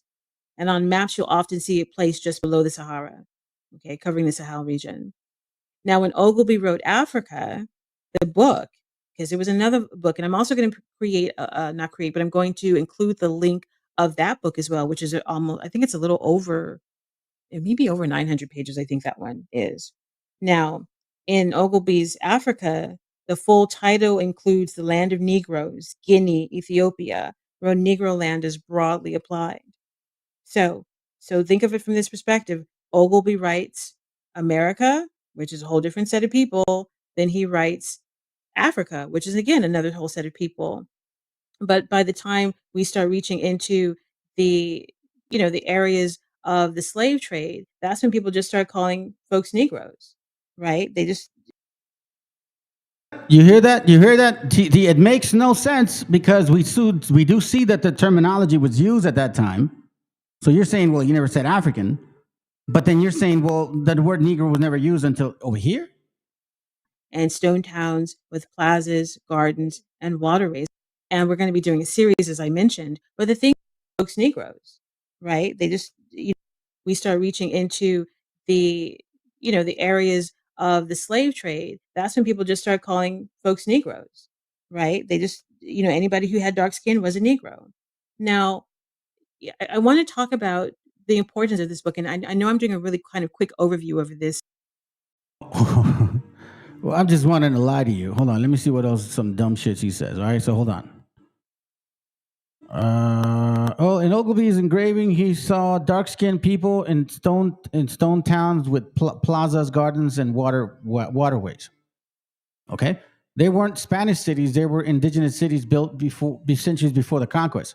The Europeans, Spaniards, didn't create these cities. They conquered them, erased them, and then rebuilt them on top of them. Ogilvy's 1671 America preserved what the conquerors themselves first saw: American Aborigines, Indians living in civilizations as advanced as any in Europe. So that's her idea of this book. 900 pages, and all she fucking said was the pictures. Look at what about these pictures? What do you call that right there? You see that kid, family? You see that? Oh, my dear. I guess it's not convenient, huh? Hey, look at that kid. Look at that kid. He got straight hair. That shit don't look woolly to me.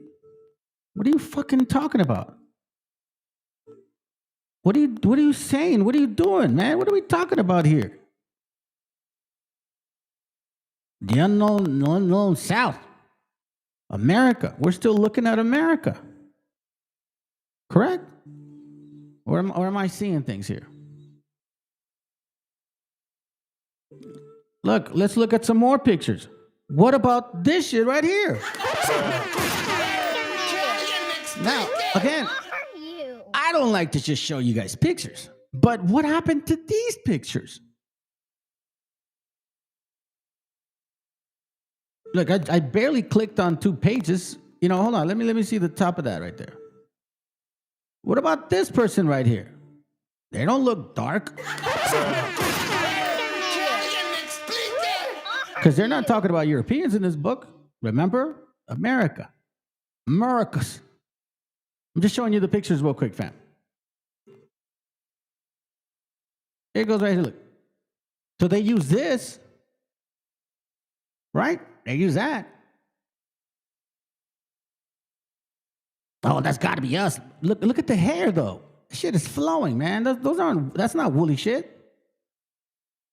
Now you're going to say that, no, well, not everybody has. Come on, bro. Please stop. Here you are eating yourself. Is this what you're saying? You're cannibals? I mean, those people don't look African at all, bro. Yeah, look at the way it's colored in, but look at the material. Now, this is, again, from a man that was never here. Okay, so now, let me take you to the book. we're going to dissect this shit quickly. All right. So here's what I think they want. This is from the same book, chapter 4. And here Diodorus Siculus is mentioned again. In like manner, Diodorus Siculus undertakes to prove that America was known to the ancients, telling a story how the Phoenicians were driven by storm from, I don't think it's the next page. So it's basically what we read in Diodorus Siculus, okay? I'm not trying to hide anything. So let's continue. Page 25. This is what they're not saying, but this is what they want. How little difference is there in many words between the Greek and the Hebrew? The Hebrew called church congregation, Sanhedrin, blah, blah, blah, blah, blah, blah, right? So he's starting to mention these particular words here. Hebrew, somehow, some way. You know, you're like, Hebrew? Okay. He's exploring languages. All right. Here on page, chapter 2, page 23. Again, the name of God in Hebrew, right? Mentions a few things, right? He's basically, again, doing a diagnosis of, hold on, page this one. Okay, cool. Next one. He's doing a diagnosis of the Americas. So now here's what he says here on top. Peopled in America, the Spaniards sprung from Tabul of Japhet have subjugated the Americas, descendants from the Sidons of Canaan. What?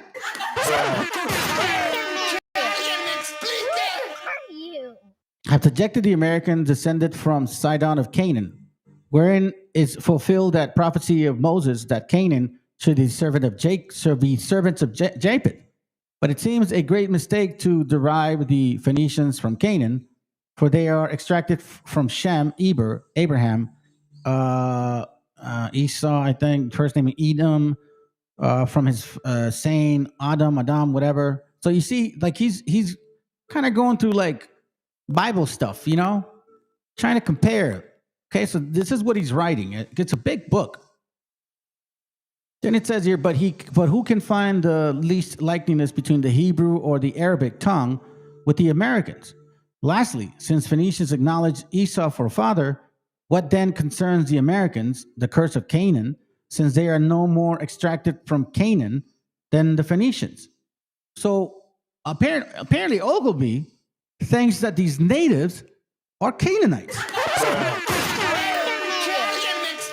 You see what I'm saying? You see what I'm talking about? So Ogilvy's not even really doing like them a favor. But again, you don't read. Lastly, let's see what else. Canaan extracted from thus concerning the Phoenicians. Well, let me read this again. But who can find least likeness between the Hebrew or the Arabic tongue with the Americans? Lastly, since the Phoenicians acknowledge Esau for a father, what then concerns the Americans? The curse of Canaan, since they are no more extracted from Canaan than the Phoenicians, thus much concerning the Phoenicians. So check this out. Some would derive the Americans from the Jews, others from the 10 tribes of Israel, carried into captivity. The ground of which opinions is that the Jew and the Israelites were scattered among all nations. Therefore, they conclude that America was also peopled by them, rather because ancient Jews and Americans were one complexion. And when a like habited, both going without shoes, only wearing sandals, and an upper coat over the shorter linen vest. So here he's basically saying they compare the Americans with the Jews because you're just with sandalias and un pinche pancho way. Both are humble, quick of apprehension, and obliging, yet valiant. But it is certain they cannot be like the Jews because the Americas changed their habit. According as they lived in cold and hot countries, they go not in the least like anyone other. All right? So we're seeing like this guy is what he's talking about. We're getting the gist of it. This is on page 26. He mentions Canaan again. We can't really see it that well, so, I'll skip it for now. It looks better in the book. I did my best to take the pictures, fam. This is chapter 2, page 29.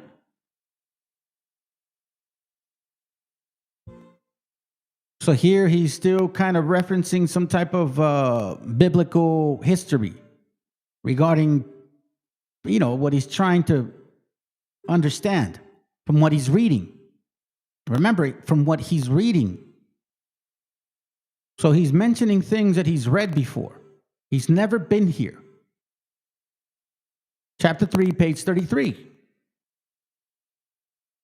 The counting of the times by night, extracted by the Hebrews, is observant by the diverse Eastern people. And although the Germans dip and wash their children in the cold water, rivers, or brooks, so soon as they were born, yet the Mexicans never did. But the mothers lay the child on the fourth day after its birth in an open place of the house. In the middle whereof it stands a pot full of water covered with broom, in which they wash the infant. Neither are the Americans so much addicted to the vice of gaming as any other nation, so that Grotes taxed them too severely as to the point. Soon as contrary, he too much clearer than them of polygamy, whereas the Mexican marry as many wives as they please or are able to maintain. All right, so that's kind of stuff that he's writing about. Chapter 3, page 18. I think, no, hold on. Chapter 2, page 38. My bad. Let me see if this is of some significance. Planting American lands. No, let's continue. Mentions a similar tongue of the Hebrew. Okay? Like this is what he's reading. Page 80, chapter 3. Now here, check this out where it gets really interesting. So he's talking about, he doesn't say anything about Negro, whatever, this and that, or Africa never mentioned. Well, it is mentioned in a book from probably 500 years prior. Oh no, that's not the one I was looking for. Hold on. It's so we got that. Give me a second. Might be Bataan tribes. It's talking about the similarity in clothing. Yep, I got that. The Hebrew, okay, that. I think we're here. Okay, same Hebrew stuff. Let's check here. Necromancer. Okay, that's what it was. Okay, so now check this out. This is on Honduras, chapter 4, page 229. Okay? So let's read this. It says, the young children's faith, they murdered, beating out the brains against the stone. So here we see the fruitful valley of the country were anciently very well inhabited. To vast multitude of natives were destroyed by the Spaniards' cruelty, of which the Bishop Bartolome de las Casas, in his letter to the Emperor Charles V, gives his relation. So we see here of how the Spaniards just completely destroyed and tortured our people. Now, this is what he reads, what the Spaniards did, the cruelty. I'm not going to read it because I'm trying to get to a specific point. Talking about what the people look like. Okay? So check this out. That's on page 152. Let's see. Clothing of the Indians, Indian breeches over their secret parts, the snake, all the other tail behind, hanging down before last skin here. Let's see, there were the shoes, Moses' skin. I was reading this earlier, so I'm kind of going through it real quick in case I miss anything, okay? Just my bad. Fouls, okay, cool, sounds good. All right, so now check this out. Chapter 4, look, Guadalajara. What a coincidence, right? What a coincidence. The Moors or Negroes, which are brought hither from Guinea. Where's that at? Hold on a second. Where is that at?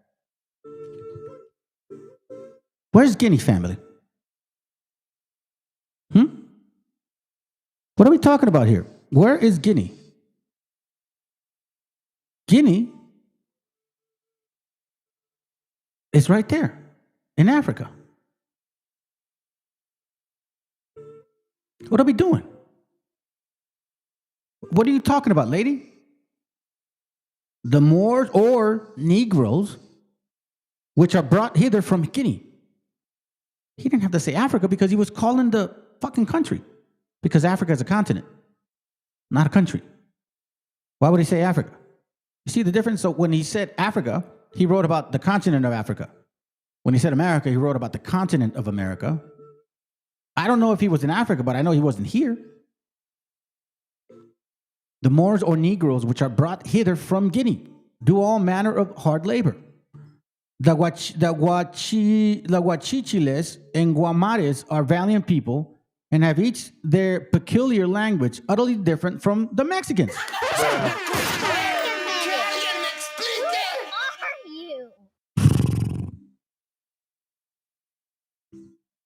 You guys look just like them.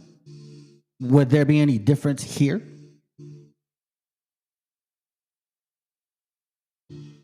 Chapter 2, page 151. Check this out. Now we're going to get into the looks, because she says supposedly they were, like black, right? And she's all looking at the pictures. Okay, so let's read this. Most of these Northwood Indians are between 5 to 6 foot high, straight-bodied, strong composed, smooth skin, married countenance, of complexion more swarthy than the Spaniards, black-haired, high foreheads, black eyes, out nose, broad shoulders, brawny arms, long, slender-headed, out-breasted, small-waisted, lank bellies, well-thighed, flat-kneed, with handsome grown legs, and small feet. In other words, they take them when the blood skips in their veins, when the flesh is on their backs, and marrow in their bones, when they floric in their antique deportments and Indian posture. They're more amiable to behold, though only in Adam's livery, than many in trim gallants in the newest mode. And though their houses are but mean, their lodging is homely, common sense. They drink water, nature their best clothing, yet they still are healthy and lusty. Lustly or loosely, I don't know what that, lusty, I'm assuming lusty? Yeah, okay. Check this out. Their smooth skins proceed from often anointing of their bodies with the oil of the fishes, the fat of the eagles, with the grease of the raccoon, which they hold in summer at best antidote to keep their skin from blistering, which the scorching sun. Do you know what that means, fam? So, for example, when you're out in the sun, if you don't put oil on you, it could blister. Now, that doesn't happen to black folks. Do you understand that? Do you understand that? It is their best armor against the mosquitoes and their surest abrivore of the hairy excrement, and stops the pores of their bodies against the nipping winter's cold. Their black hair is natural, yet it is brought to a more jetty color by oiling, dyeing, and daily dressing. Sometimes they wear it very long, hanging down in a loose, disheveled, womanish manner. What? No. Así como, like, you have long hair, you hold it up. It's like loose, not braided. When can you see that with woolly, bro? No, there's no way you can do that. I mean, unless you put some other weird shit, which they say makes grow the father.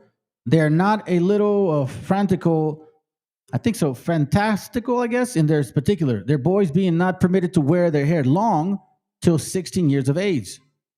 Then they must come to it by degrees, some being cut with a long forestop, a long lock on the crown, one on each side of the head, the rest of the hair being cut even with the scalp. Now check this out. I'm going to jump back because there's a lot of pages, okay? So I just made sure to put the pictures in there and then just read them. So now we're reading here, chapter 4, page 235. So I'm not showing you guys pictures. I'm reading stuff to you. Why? Because again, look at the differentiation between people. Filipina, another on the west of Carlos, both of these seated upon a large spacious bay, before which there lie certain little islands to the numbers of 30 or more, which the Spaniards are said to have wholly this people long since by forcing the natives over into the continent to work in the mines. As usually, they died before the emperor's prohibition. But now they use slaves or Negroes, which they buy for that purpose from Guinea and other parts. She's like, well, why would they? I mean, if there was so many people here, why would they replace them? I mean, so you don't know the story. You don't know about the smallpox, the mine, the death, and all that. Now here we're seeing them calling them Negroes. You said they weren't calling them Negroes until later? But Leo Africanus calls them that. Let's continue. Chapter 8, 379. This island is divided into 11 parishes or parts, whatever, and hath it 14 churches and chapels, and being subdivided into diverse plantations, small and great, had sugar worked according to with fair and large buildings made of stone and brick, which generally are pleasant habitations and delightful situated, most having pleasant prospects to the sea and land. The inhabitants of this island are English, Scot, and Irish. So they're, where are they? They're in an island. Somewhere, Charlestown maybe, looks like it. So they're in an island, all right? So they're in an island right now. English, Scots, and Irish, and some but very few of the something Dutch and French nations who formerly lived here a time of servitude and now dwell as free men, some by their trade, others by plantation. Also, some few Jews live here and trade as merchants, they having obtained license from His Majesty to do so, besides mulattoes and Negroes, which are here kept and accounted for slaves, the number of which some years since, upon search, were forced to be 50,000 persons. You see? 50,000 slaves. Oh, no, I'm sorry. The number of which some years since, upon search, were found to be 50,000 persons. 40,000 whites, my bad. So 40,000 whites and 20,000 blacks? What are we doing here? What are we doing here? Are we not reading?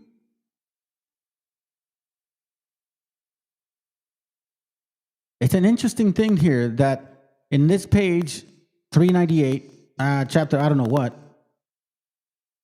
I could look at my book, but I'm going fast now. Lastly, La Cruza Real, or the Crux Real, a few leagues distant from Panama, I believe, for the most part, inhabited a sort of Negro called cimarrones, meaning cimarrones. Now, if you read the book, the Black Indian, it mentions the cimarrones, meaning like these. They weren't. I guess they were like considered. Man, I'm telling you, I don't want to look for the book, okay? But I'll bring it up in another class. I promise. Maybe another round, I'll bring this up for sure, or remind me for sure. But they were called cimarrones in these areas, kind of like almost resembling like the Esmeraldas type, okay? Africans claiming to be natives. Along the north coast of Panama are two small woody islands called Cativa and Comadre or something like that, okay? Let's continue. Chapter, I believe, 19, page 387. Look at this. 1498, right? It is accounted 16 leagues long half as much as breadth, and was discovered by Columbus in his third voyage, the year of our Lord 1498, and was at first in great reputation in regards to the rich pearl fishing upon his coast, wherein the Spaniards more favorable, it seemed, to the natives of this place than usual, because of their readiness to discover their treasures, employed Negroes.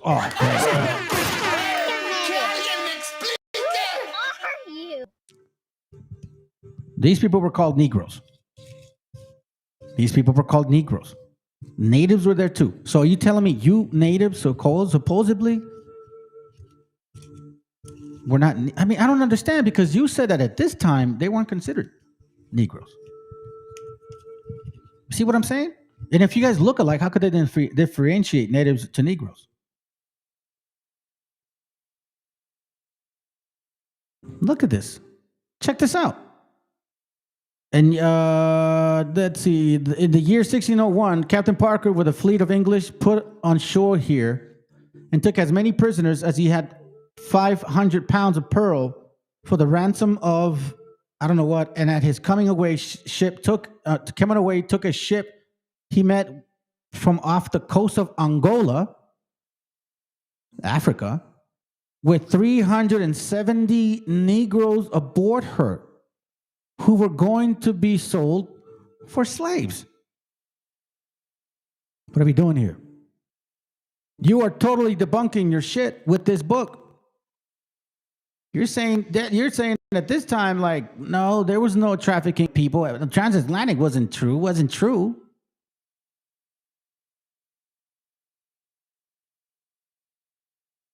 The natives were not Africans. I'm telling you that right now. This is page, and again, you should read the book, 524, chapter 7, I think. The fleet, as it before mentioned, sailing from Sierra Leone, oh my God, Africa, came to an anchor at Comni and landed 1,200 men, a pequeña, besides 150 Negroes, which regiment Andres Veron and Aaron Jacobson carried to the Castildan mines, whither they before sent a company commanded by Hans Gerf, to prevent the sallies of the enemy. The Hollanders in 30 encamped themselves near the fort, and while some of the men were seeking for water, others smoking tobacco and lying without their arms and in disorder on the ground, and the commander were taking a view of the fort from neighboring hill, 200 Negro fell upon the fettered army with great rage and fury, and so much greater in regards to the Portuguese had promised them great sums of money for every Hollander they killed. You see this? Never any army was in such distraction, they being dispersed and killed like so many sheep. You see this right here?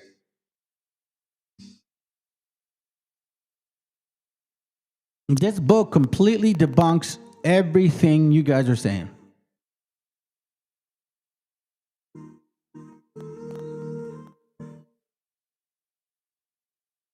He, by company of Negroes that carried provisions, you see it already. I don't even have to get into it. The ship with Angolan Negroes.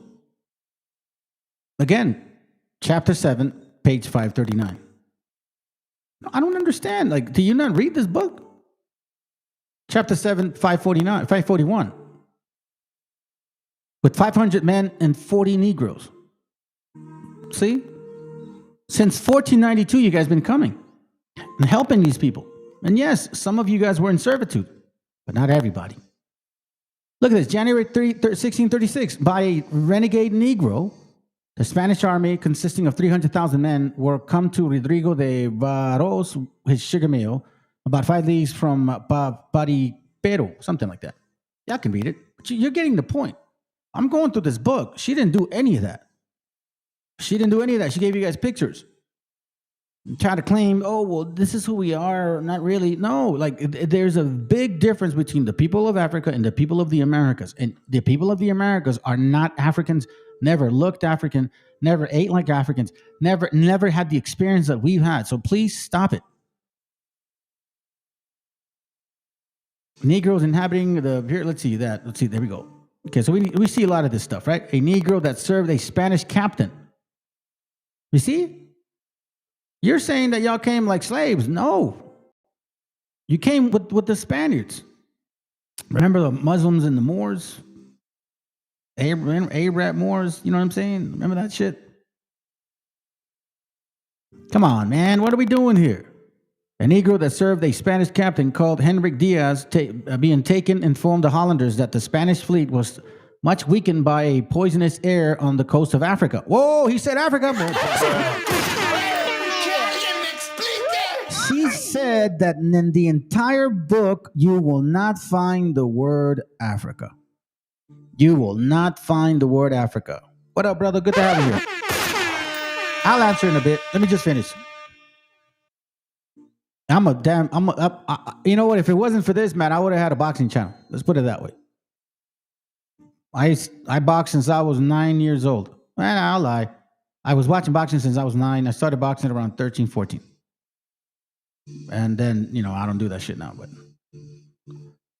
I wasn't that lucky with opportunity. Anyhow, so it says here, that the admiral was resolved with divided forces to burn all places he came at and receive the Negroes, Mamalukes, mulattoes, and Brazilians under his jurisdiction. What are you talking about? She literally said that not once does he mention Africa in this book, fam. She said it not once. If you search in the book, you won't find the word Africa. She fucking said that. So there you, that's one good example that she doesn't fucking read. None of these people do. Another word, Negro. Remember, there's several pictures, so I didn't want to go through the clicking on the page because, let me remind you, it takes a while, right? The Spanish king had, hold on, let me go back. Chapter 7, 573. The Spanish king, earlier it says Angola, regarding the Netherlands, fell upon the Portuguese where they met them. Moreover, several citizens returned to Loando and professed half their Negroes if they might have the liberty to be transported to St. Salvador with the other half, but it was judged more convenient to keep them.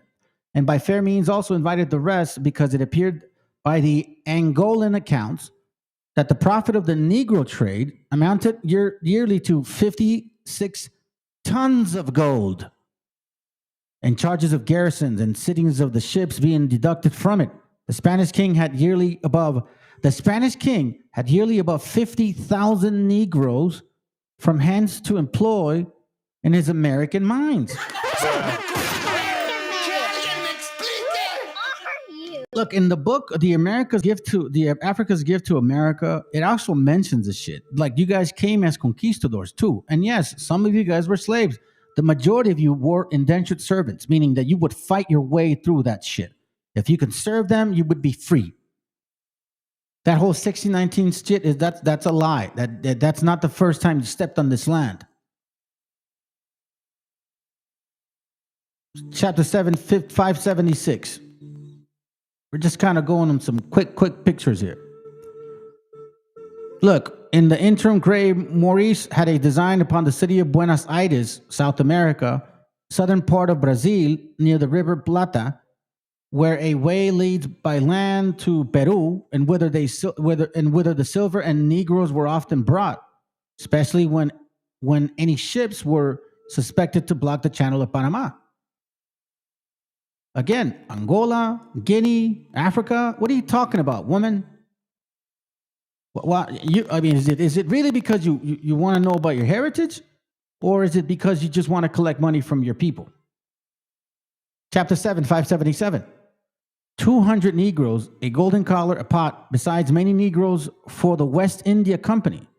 These agents desired aid against the Duke of Sombo, who treacherously plotted to drive the king out of Congo. So there was a king in Africa from Congo, which plots discovered by settered letters signed by blah, blah, blah, blah. 2 agents from Congo were strong and black men, very active and having grim countenance, See what I'm saying? These ain't indigenous people, bro. This ain't indigenous people, man. You know what I'm saying? This is not indigenous people. Kaleno Crawford, you got? Oh yeah, you know who? Sorry, it's off the topic. It's all good. Shalom, brothers. Before saying anything, love and blessings to all. Yeah, I appreciate that. Good to have you here. But again, look at this, man. She said that you would not find Africa, that you would not find Negro. That here we see two agents from Congo, agents, African agents, were strong and black men. What are we doing here? What are we doing here? What are we doing here?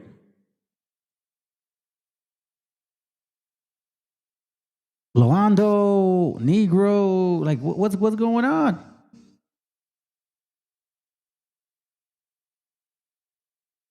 Feel still by the let's I think that's enough of that word. Let's see if we can find something else, or if that's it, or we're gonna move on. Let me see. Same thing.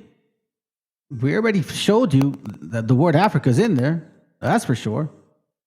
The Negroes that worked in the sugar mills. Okay. All right. So now that I got through this, and again, look how many pages it were.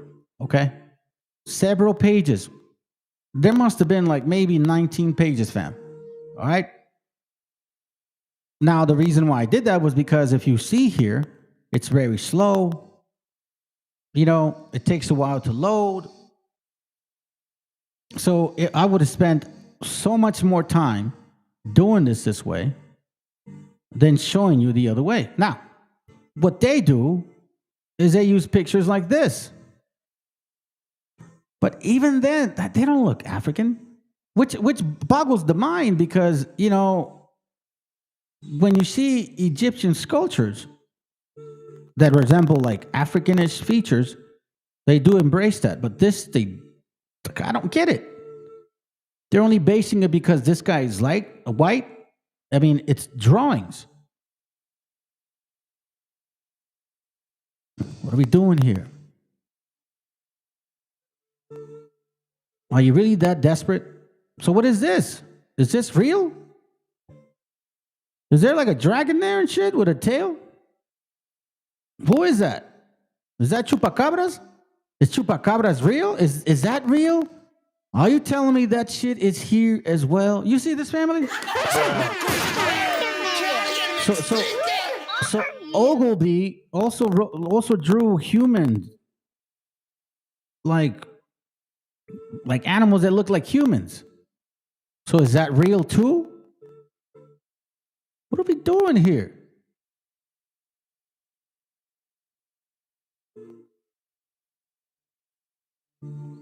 I'm going to show you one more picture and that's it. I'm going to move on because I'm going to show you something else. So again, you didn't show shit, okay? He does write about this right here, but you guys choose not to even look at that, not to consider it. That doesn't matter. It doesn't matter. Okay, sounds good. Doesn't matter, huh? All right, sounds good. Okay, so here we see a picture of Emperor of Morocco, whose mother was an unmixed Negro slave, had tens of thousands of white slaves. From a painting, 1670, see John Ogilvy's Africa. That's the writer that he's talking about.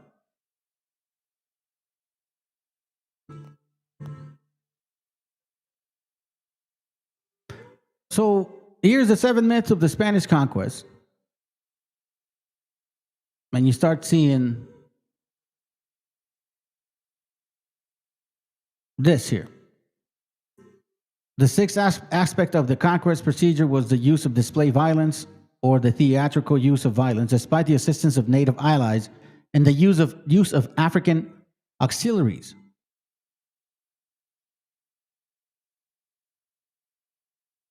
Page 25. Another technique was the massacre of unarmed natives, whose effect was magnified of women, children, and elderly were killed, as in Cortez-led massacre in Cholula. Or if the victims were celebrants in the important native festivals or rituals, as it was in the Alvarado-led massacre in Tenochtitlan, or if the victims were confined by space or crowded together tight, in both of the cases, as well as the Pizarro-led massacre of Atahualpa, as John Ogilvy puts it in 1670, Spanish expeditions advanced with fear conquering more than slaughter. John Ogilvy is referenced in this book.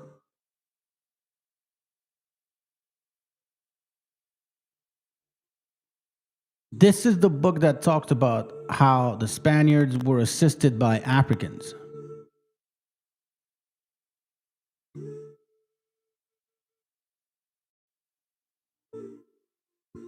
I'm going to show you some stuff here. Life patterns of some black conquistadors. Juan Garrido, Sebastián Toral, Pedro Fulupo, Juan Bardales, Antonio Perez, Juan Garcia, Ruiz, Valiente, Beltrán, all of that. You didn't come as slaves only.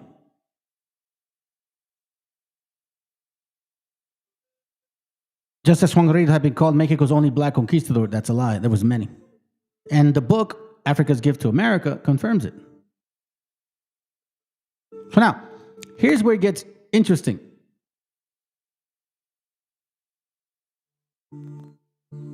You see these pictures? These pictures are older than Ogilvy's pictures. Okay? Now they're not colored yet. Here.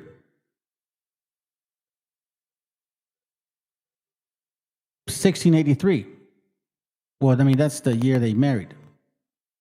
But these are older drawings than Ogilvy's drawings.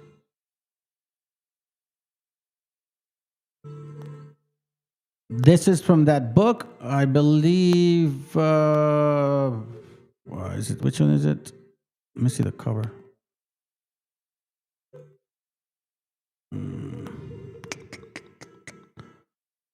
I don't remember which one. So let's look at the features, right? This is what they go by. No, these can't be you guys. No, there's no way. Okay.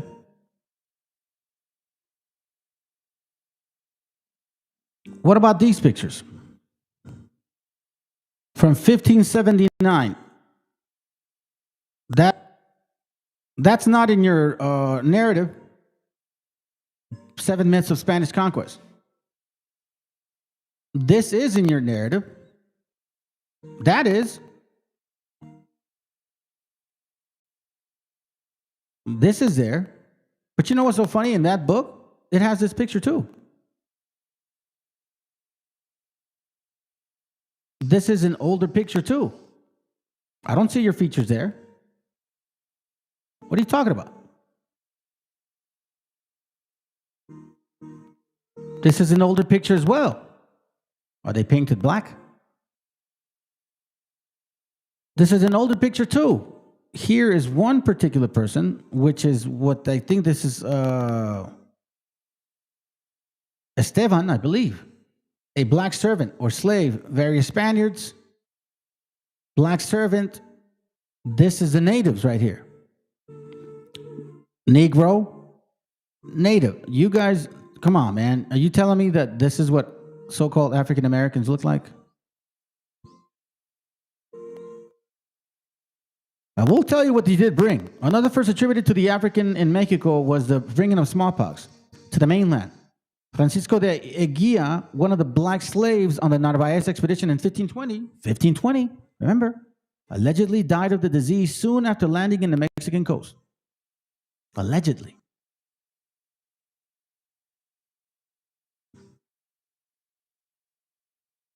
Check this out.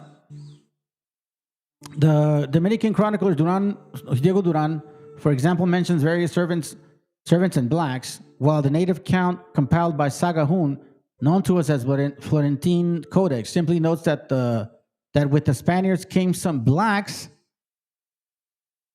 See? Sagahun wrote in Florentine Codex, simply notes that with the Spaniards came some blacks who had crispy hair, curled dark hair. Crispy, curled, dark hair. Two of the illustrations in Duran's account depict a black African beside Cortez. Figure 8. What are we doing here? As the first major conquerors on the mainland, the conquerors of Mexico helped to inspire and finance a flurry of Spanish expeditions through the Americas. All included African slaves and servants, many of whom, like Juan Garrido, okay, and Juan Valiente, became and continued to fight as conquistadors.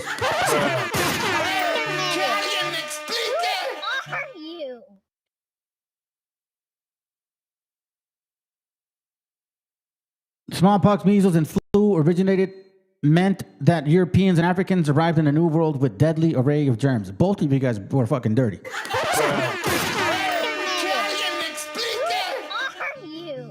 Disease moved through the Americas faster than germ-carrying European and Africans could.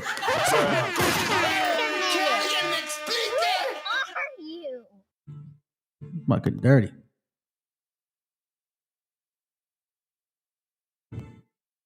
This is from Phoenician colonial islands. Let's see. I don't want to just show you random stuff because then it'll not get off topic, but see, like that I could show you, but it's like that's not my point right now. This is an example of what I showed you earlier, Diodorus Siculus. There was already people here. See, it says here, it was the custom of the inhabitants to retire during summer to magnificent country houses which stood in the midst of a beautiful garden. So they knew that there was people here, right? Okay, so now let me bring you back. Of course they did. This is from American Holocaust. And this is what they said when they saw Tenochtitlan. We saw so many cities and villages built on water. Built in the water, and other great towns built on dry land, and that straight and level causeway going towards Tenochtitlan. We were amazed and said that it was like the enchantment that they tell us in the legends of Amadís. That's why they try to say, like, califas. It's pinches pendejos, way. On the account of the great tower and temple and the buildings rising from the water, and all built of masonry. And some of the old soldiers even asked whether the things they saw were not a dream. So this is cities built on water. Let me not forget the point. Cities built on water. Diodorus Siculus, the source, says the same thing. That these people did see a land far away. The land is beautiful, it's fruitful, much of it being mountainous, being a level plain of surpassing beauty. Through it flows navigable rivers, which are used for irrigation. The island contains many parks planted with trees, and every variety and garden in great multitude, which are traversed by streams of water. On it also private villas of costly construction. And through the gardens, banqueting houses have been constructed on settlings of flowers. It's the same thing they saw here. Built on floating. And here we're talking about how it really looks like. Okay, this is from the American Holocaust. So all of this stuff that you read, all these so-called, fucking theories and shit. Diodorus Siculus, the native races of the Pacific state of North America. This is why they tried to claim fame that don't belong to that name. Y'all are Africans, man. You're just going to have to fucking deal with it. And I believe what you hate is the fact that you're mostly West African, which means you're Canaanites. If you don't believe in the Bible, then just be who you are, but don't try to claim who you're not.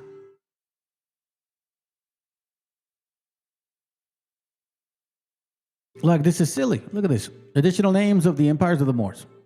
Atlantans, Atlanta. You see what I'm saying? So they're everybody. Phoenicians, Gaetulians, Carthaginians, Mauritanians, Moroccans, Nubians, Saracens, Turks, Ottomans, Hindus, Hessians, French, Spaniards, Prussians, everybody.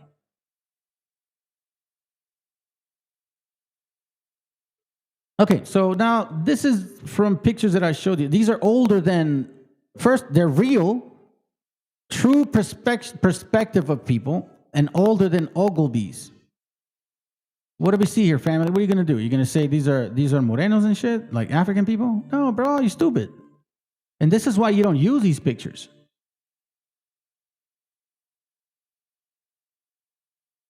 You don't use these pictures because it doesn't fit your narrative. Look at our people. I mean, those are not our people, but they're kind of tawny morenillos and shit, right?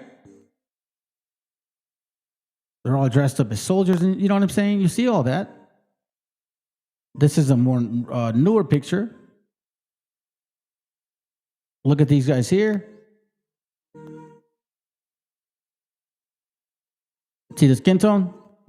Look at this. This is why they don't use it. You see? You see, this is Moctezuma meeting the Spaniards. It doesn't fit your narrative. That's why you ignore these pictures. That's the reason. Let me go back. Now, I read you the book. I'm showing you pictures. Because that's technically, you're supposed to do that.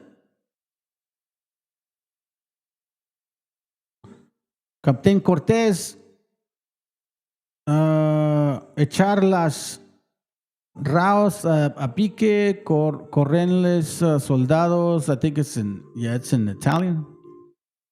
Look at this, or Latin. What are we doing here, family? Huitzilopochtli, I believe. Moctezuma. These are older pictures, older pictures than Ogilvy's fake picture. They don't look African. Not one bit. Not one bit. Whatsoever.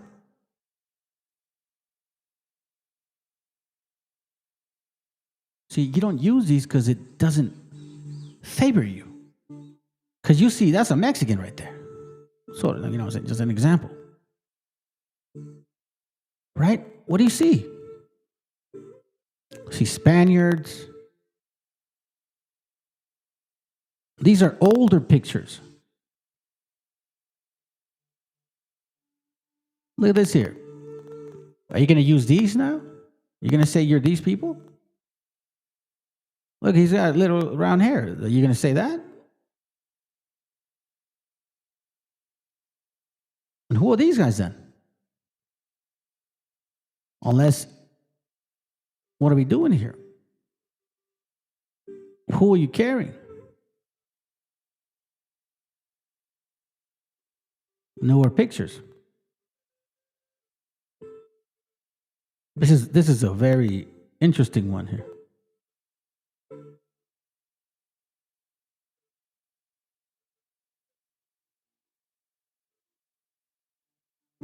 Look at this.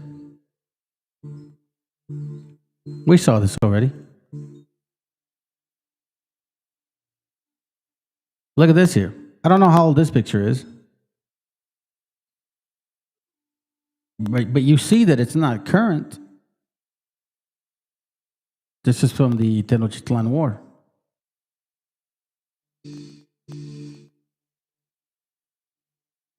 See those people? See this? What are we doing? Look at these pictures. I don't see any African natives. Look at these pictures. Does these people look African to you? They're brown. If I go by your logic, then that would mean they're African, right? Or whatever you call yourself. Because apparently you don't even like them now. You guys are fighting your own people. You're fighting your mamas. Like for real. You're fighting your root. Look at this picture right here. Look at this variety of skin tone. From brown to light brown. Look at that.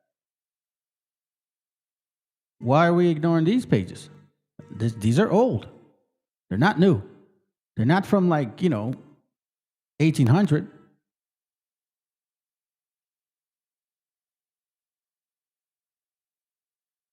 They're brown. Are they African?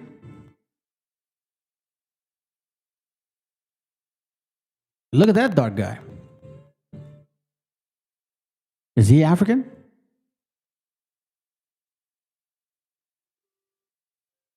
They're dark. Are they Africans? They're more reddish. Look at this right here. Are you saying he's African? Or so-called? What are we doing, fam? This is even more very interesting. Let me see if I can get a better picture of him. Yep.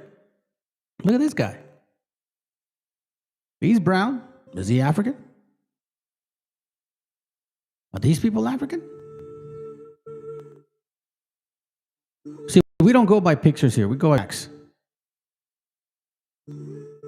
This is the other book that Samuel Morton wrote that these wobbles get confused by because of this explanation right here.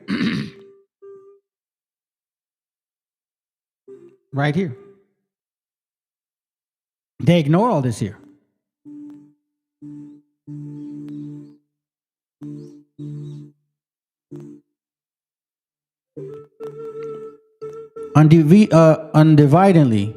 Undeviatingly. So what it's basically saying is that if you see an Indian, you see an Indian all over the Americas. Just like if you see a Negro, you see a Negro all over the Africas. That's what it means. That's what it means. That's why it says, for whatever you see a native. You don't see a Negro.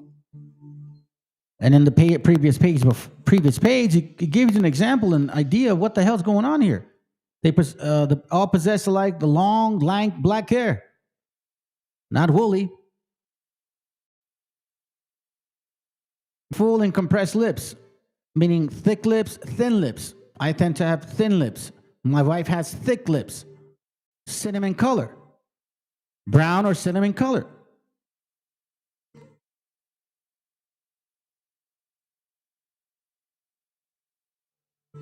So he's saying, what can it be traced to Polynesians, Mongolians, Hindus, Jews, or Egyptians? He don't even say Africans. Okay? Here he's like, could I compare them to Egyptians, Jews, Hindus, Mongolians, or Polynesians? Huh? He's not even saying any comparison with Africa here. My God, he debunks your shit quick. All you got to do is read. Just read for once.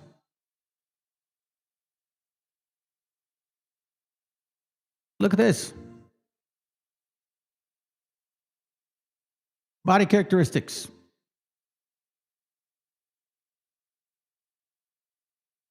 And they had long, thick, black, coarse hair. These islanders, Haitians, were of medium height, but well-shapen. Their colors are reddish.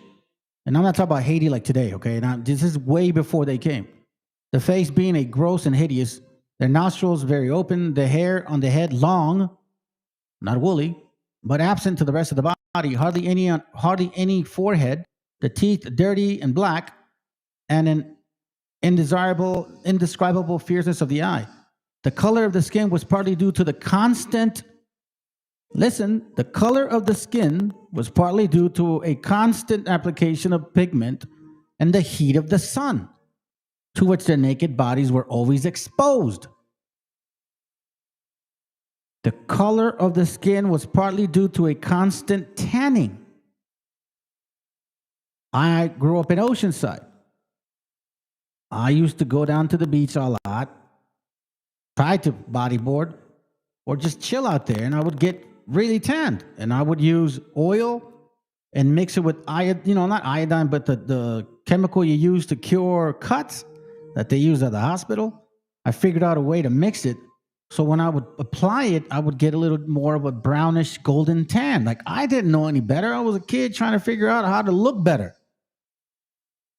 I didn't mind having dark skin or brown skin. My brothers are darker than me. It didn't matter to me. I liked it. I like my skin. I liked it lighter or browner. I liked the fact that I could change it. Let's continue. In 1520, according to the letter of the Baltazar de Castro, 5 canoes of Caribs with 150 men landed at the mouth of the Homacao at the eastern end of the islands, burned houses and killed several men, Spaniards, and natives. In 1529, on the 18th of September, in the middle of the night, 8 great canoes of Carib entered the bay or harbor of San Juan. They were where they killed 3 Negroes. You see? Then it says on the bottom, after being captured, killing several men and women and carrying 25 Negroes. Supposedly they were going to eat them after. So these natives were being distinct from these so-called Negroes. The Aborigines of Puerto Rico. That's a book. You can look it up. The Aborigines of Puerto Rico. So this is for my Taino brothers. Like, you guys didn't look like no Africans, dude.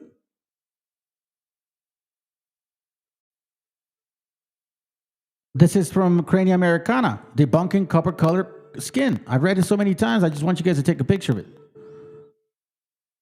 Just take a picture of it. It debunks it. It literally says that, no, they're more cinnamon color. We're not copper colored. You can't describe us as copper colored. Matter of fact, you can describe more of that to other people, meaning Africa or Africans. Traveled in the valley of Mississippi. I guess that's what it is. So here we see the mane of a lion, like cinnamon, kind of brownish, right? Okay. See. Also, for you guys that read the Bible, when you see a goat, see they say like wool, like a goat, like a sheep, like wool, like a sheep's wool. Well, this is a sheep and it has wool, but it ain't curly. What are we talking about?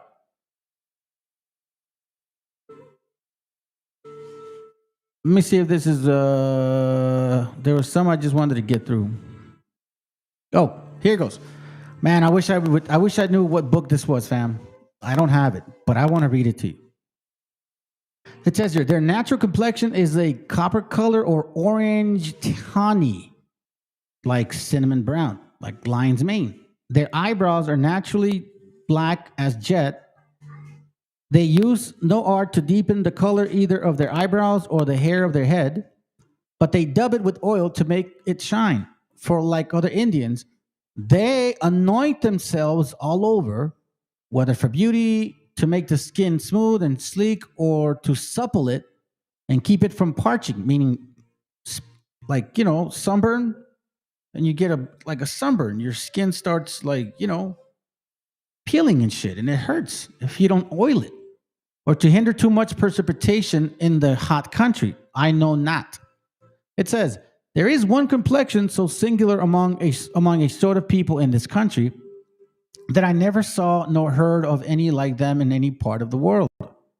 The account will seem strange, but any privateer who have gone over the Isthmus might have seen them and can attest the main of what I am going to relate, though few have the opportunity of so particular in information about these people as I have. They are white, and they are of them of both sexes. Yet there are but few of them in comparison of the copper-colored, possibly but 1 or 2 of 300. They differ from other Indians chiefly in respect of color. So not because the way they look, just the skin tone, though not in that only. Their skins are not of such a white as those of fair people among Europeans, with some tincture of a blush or sanguine complexion. Neither yet is their complexion like that of our paler people, but this rather a milk white, lighter than the color of any European, and much like that of the white horse. See what I'm saying? For there is this further remarkable in them, that their bodies are beset all over, more or less with a fine short milk white down, which adds to the whiteness of their skin, for they are not so thick set with this down, especially on the cheek and forehead. But the skin appears distinct. I don't know what. So anyways, remember I showed you this picture here?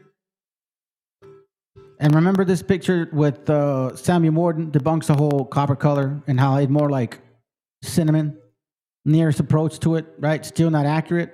Okay. This is what he's talking about, cinnamon. This is a lion's mane, okay? The skin tone. Like my skin tone in the summer would be like this. brown, like, you know what I mean? It would be like that, okay? So now check this out. This is from a book I have in Spanish. I have it in English too. But it says here, era esta gente de mediana estatura, bien proporcionados, las caras no muy hermosas por tenerlas anchas, el color de la carne que tira a rubia como los pelos de león.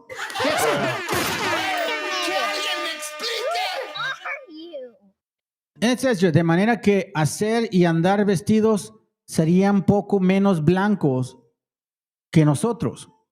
So it says that, you know, if it wasn't because they are wearing clothes, we would probably be not that lighter skinned than they. So a lot of our people were not necessarily dark skinned. Most of the time, like it says here, we would use bear grease to protect us from, you know, blisters or blistering. And again, what is the narrative here? We went through a lot of material, family, lots of it. I gave you historical backgrounds, purpose, meaning, debunking so-called truth. This is fake bullshit here. And we've seen Diodorus Siculus confirm that. So when you go into our history, you better know what you're talking about. Because to me, it's like you're trying to take food away from the plate of our children.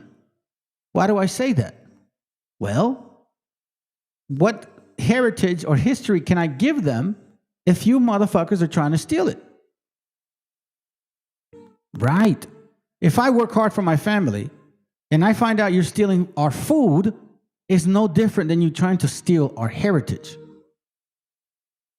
It's no different.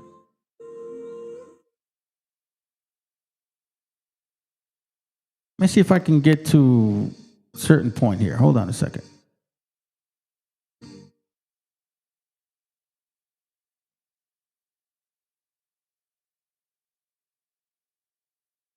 It's like, what are we doing?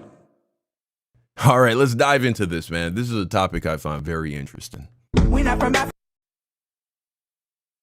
Africa, we are natives. This our land, we are known by the slave ships. We're not from Africa, we indigenous. I need you to listen, I need you to be getting this. We not black, know your story, family history, that's stats. We not black, that's a curse. Let's put this curse to rest and be blessed, yes. Is this not sign?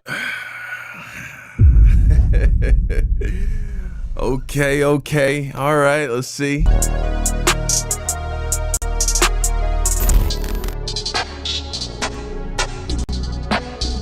I started talking about reparations, which I started doing that last year.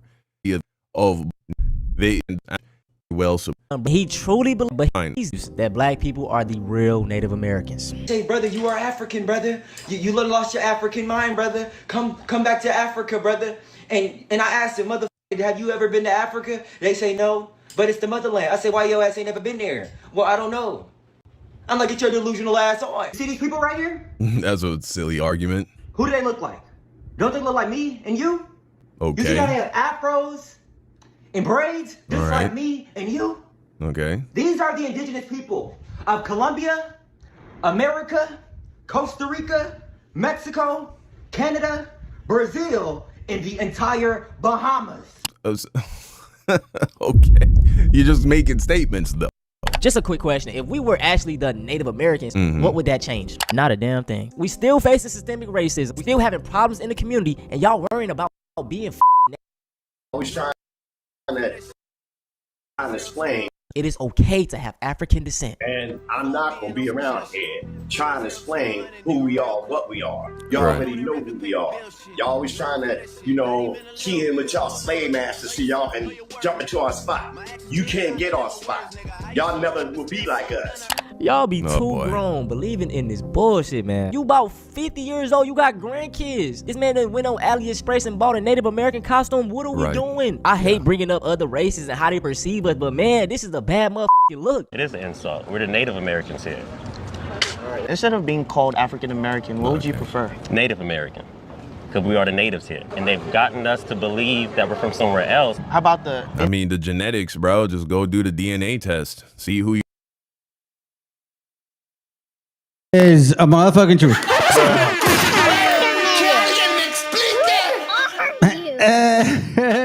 funny shit, huh?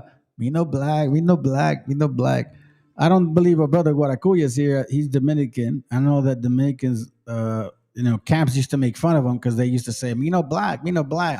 Me Dominican. You more genetically related to Native Americans or West Africans? Indians. You more European than you are. You're more of a white. That's fire. Oh, shit. Hold on a second. Fuck that puto. Fuck that puto. Hey, young man, what's your name? Young Don Reacts? Bro, thank you. You couldn't have said it any better. Hold on a second. I want to hear this again. Or West Africans.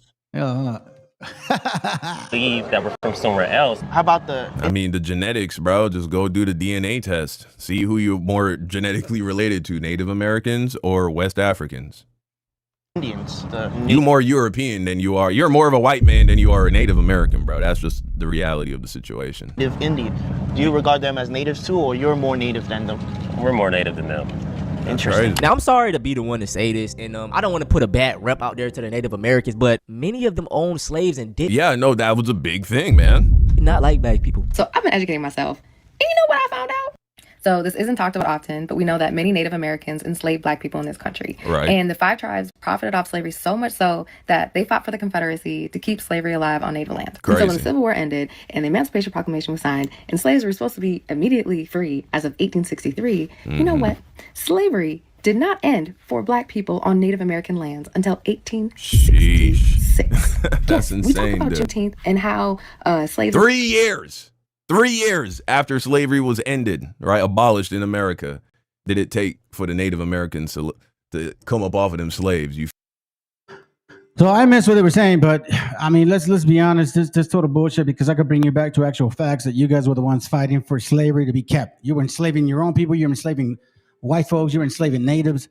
Shut the fuck up. I'm not letting you guys go on this shit no more. White people and black people, you need to stop the fucking game. The only way that you can come to the conclusion of some kind of peace is when you both admit that you both work together.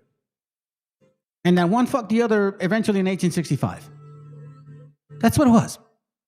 And you've been complaining since that time. It's it. You lost the power. That's the problem.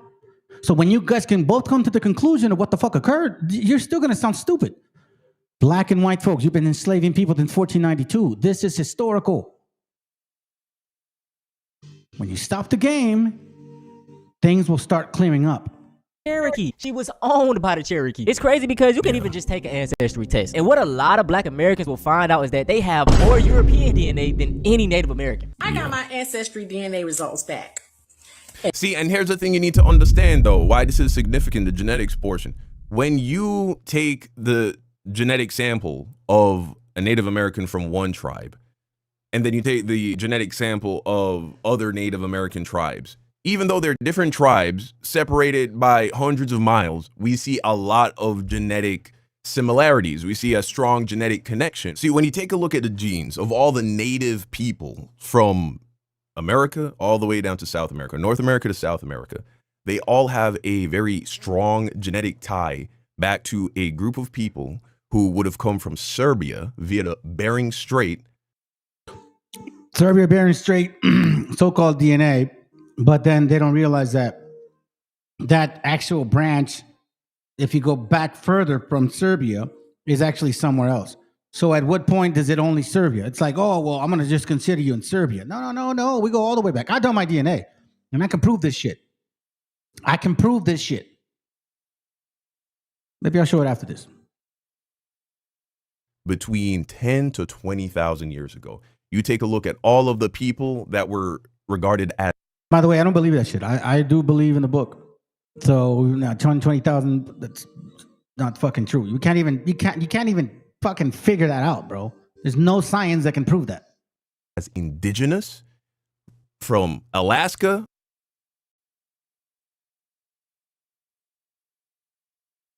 individual African Americans who can find some Native American back. And that's why they thought we were by my family that we were. Oh, let me tell you. I've been told my entire life by my family that we were Native American. Probably slaves to Native American. That's why they thought we were Native American. Right. Because I got my results back. And let me tell you, 48% Nigeria, 18% Congo. Let me read that shit.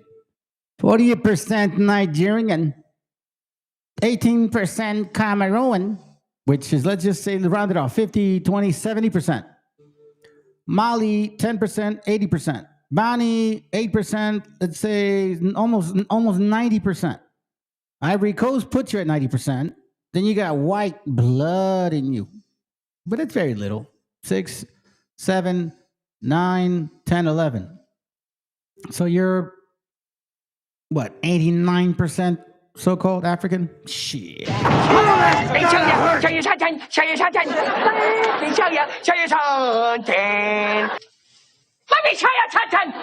Gosh.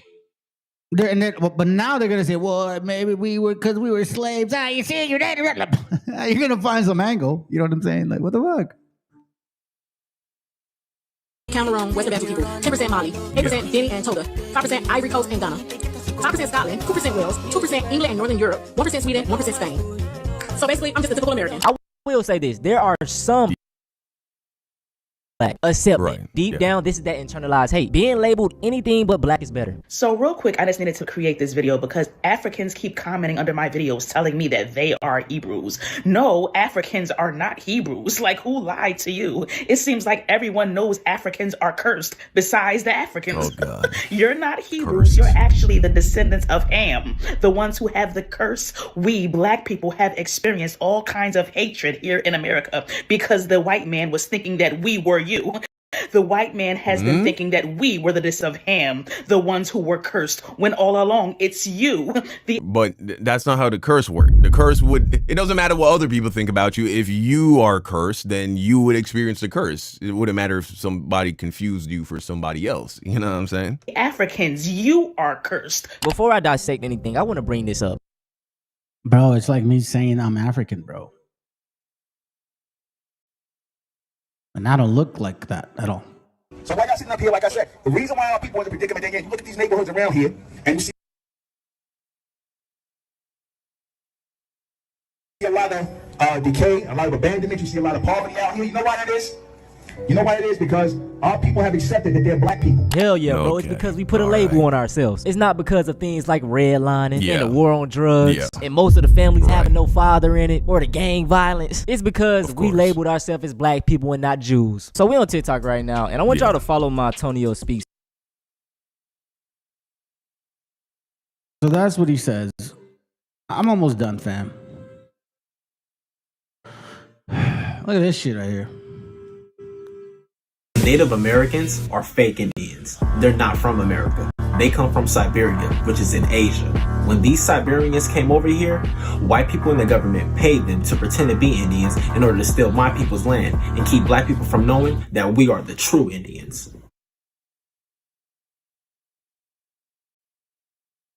Okay, come again. Crazy, isn't it? It's crazy. I like this video. I want to just remind you, and then I think let me see. Let me put it here first. Give me a second. Let me go here.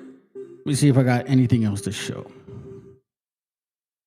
I'll show it another day.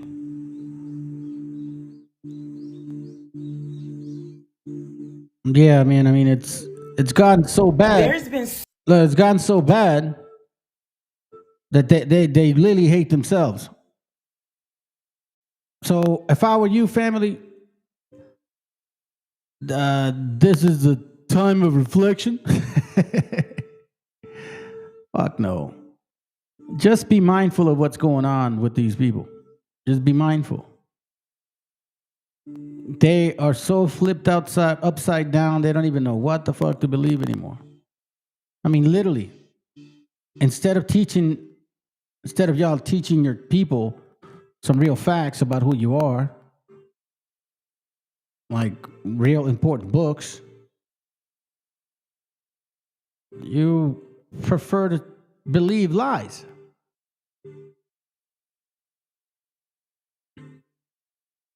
I mean, you guys always bring up Ivan Sertima. Ivan Sertima basically says who you guys are. Show you guys just a little bit, and that's it. Look, this is crazy. So look, this is a trip to me. This is crazy. Check it out. Check it out. So much rhetoric about divisiveness between African. She got these damn Harry Potter glasses on, like she finna cast a spell on somebody. We already starting off on some BS. There's been so much rhetoric about divisiveness between Africans and African Americans, or let's just say African Americans and Black Americans, because that is what they want to be called now. They refuse to be identified as African descendants. And let me not say all of Black Americans, but majority of them are now showing their ass about how they feel about being called African American, or even having a proximity to be of African descent. And let me just remind you that I, as an African American whose family is descended from West Africa, So you came on, you made a video and said Black Americans have an issue with being called African American. And then right after that, because that's historically been an ethnic group specifically for us. But then right after that, you say as a African American. So how do you become that person's ethnic group when you move there? How do I become a Nigerian just because I moved to Nigeria or I'm born in Nigeria? I may be a citizen of the country Nigeria.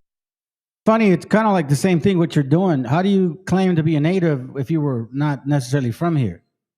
Like, that's your argument. But the same argument that you're using, it's the same fucking belief that you carry on your shoulder and looking dumb.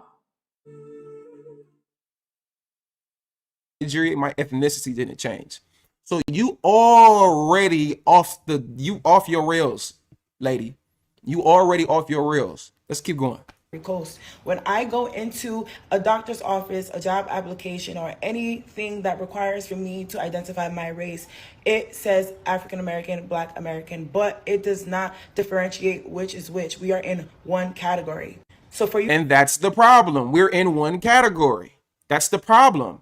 And it wasn't a problem before. It didn't start becoming a problem until after the 1960s, when your Bushmeat family came over here and started to say that you were us. That became the problem.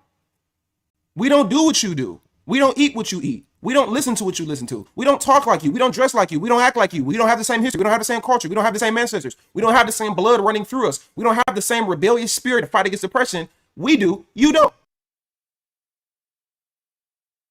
So he's not African.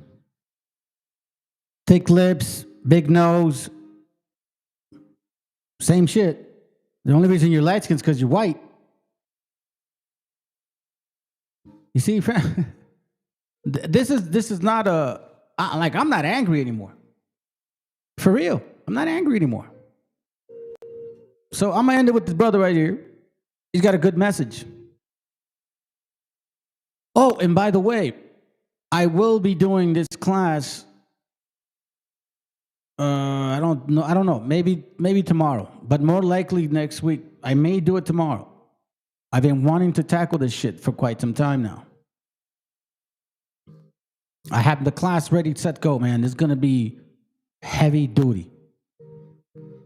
Other than that, you guys have a good night. Hope it was informative. Please jot down all the books I brought out. I brought a lot of books out.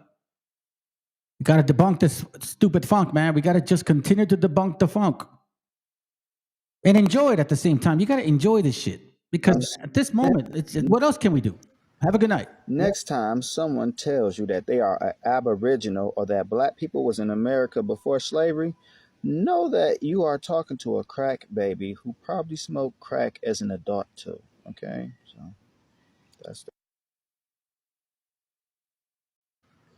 Next time someone tells you that they are an Aboriginal or that Black people was in America before slavery, know that you are talking to a crack baby who probably smoked crack as an adult.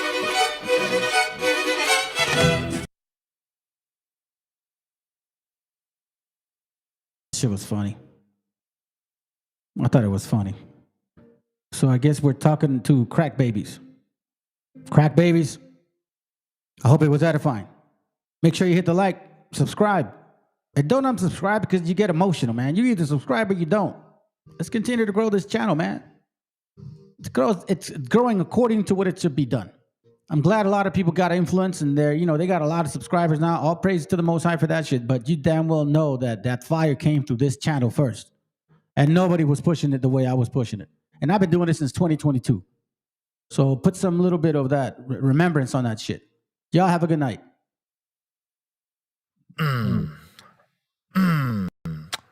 Yeah. Kings. Yeah.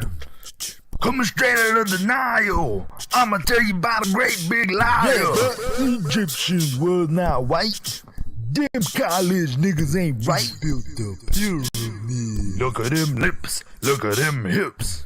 That booty so round, you know that girl be brown. So you mean that we was like, whoa? We was kings and shit, boy, you know that it is true. We was kings and shit, nigga, what you gonna do? Ramses was black, Tutankhamun was black. Y'all know Cleo was black. Who made it into space? Nigga, that was the black race. You're welcome. They're covering it up in the books. Bunch of cracker-ass crooks. Tell it again. You can even go out of Egypt, find out who the real chosen people. Mozart, Beethoven, King George, Vikings. They was all black. We was kings and shit, boy, you know that it is true. We was kings and shit, nigga, what you gonna do? So what you saying is like, but what you all talk about is, do you mean that we was like, what? Her ancestors, blood ran through us, the hooligan battle of pressing oils. Just remember this one little thing. We was kings and shit, but you know that it is true. We was kings and shit, nigga, what you gonna do? I don't even know what I'm saying no more, dude. Shit.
Across the block, Kaheb, Belajah, where I get my chala.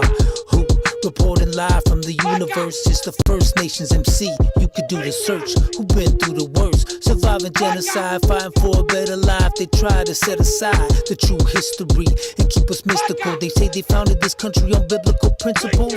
It's so cynical, but I'm an analyst. It's murderous. They refer to us as merciless. Indian savages. Now that's written in the Declaration of Independence. That's no kidding. Hey, open up your heart and let love lead the way. Light your path with the words that I speak today. Let the lessons flow, arrive and bless your soul. Systematic racism alive, intentional.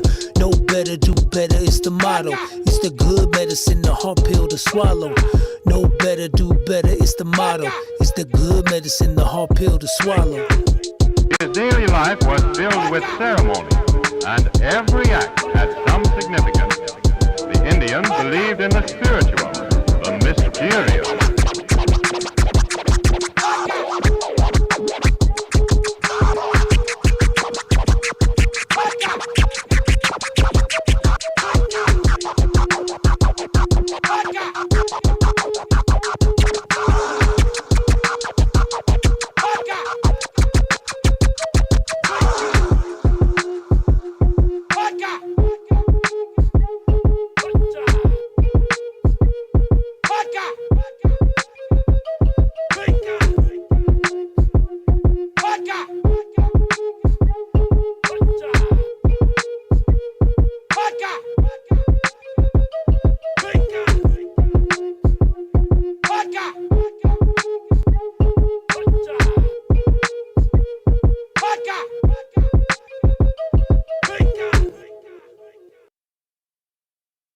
Every man's heart one day beats its final beat.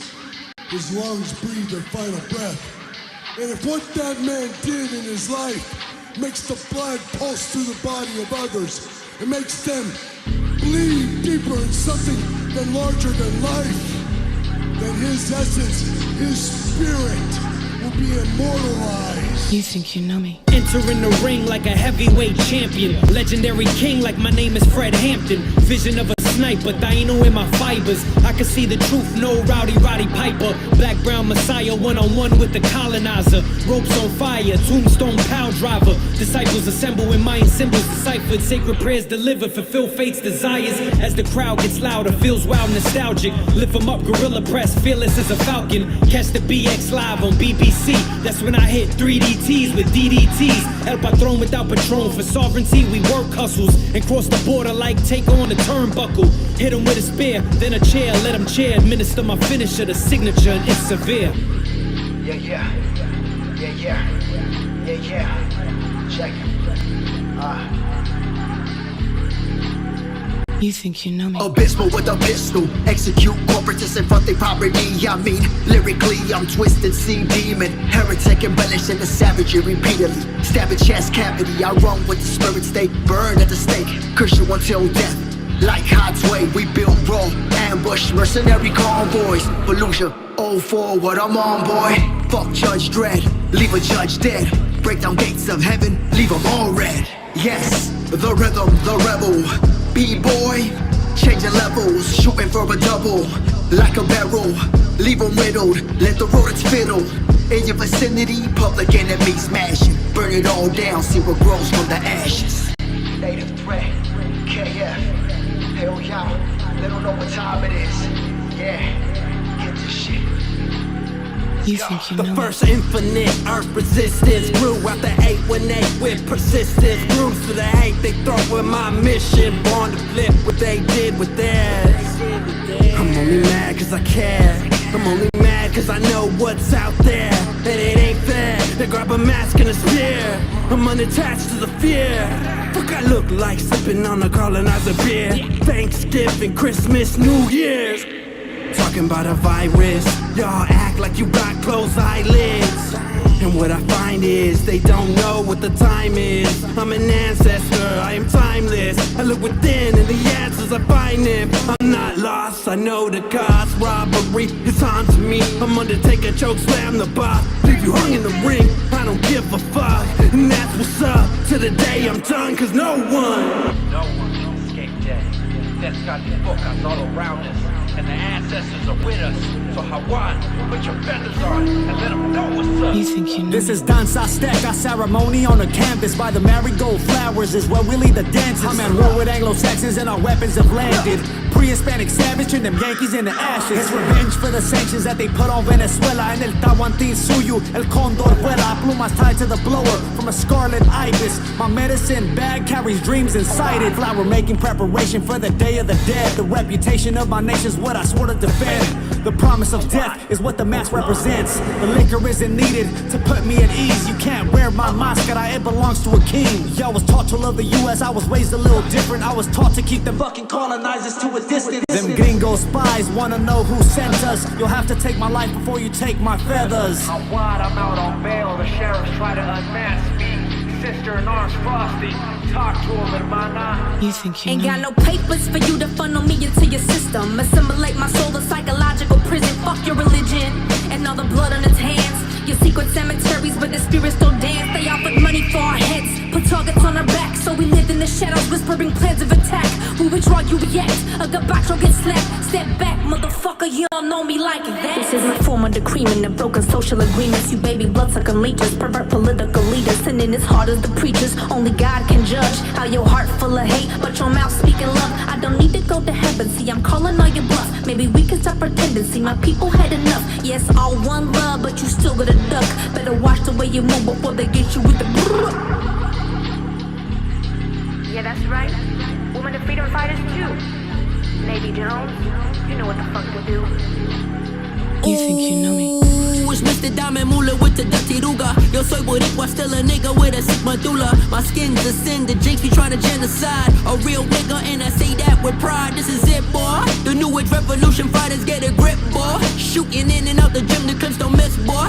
I'm moving stealth like a real shooter. Might drop a bomb on a border wall abuser. Unify the people was Pride by Fred Hampton. Climbing up a ladder, took an axe to my stanchion. Didn't know that I would bounce back deadly fashion. Mask on, stash it, pistol blast and passion. They say you could be anything that you put your mind to, but mind you, since the boat had a mouth full of swan dude. Jaganator coming through like Macho Man and UT. With a Booker T, you cross us wrong, you go 6 feet.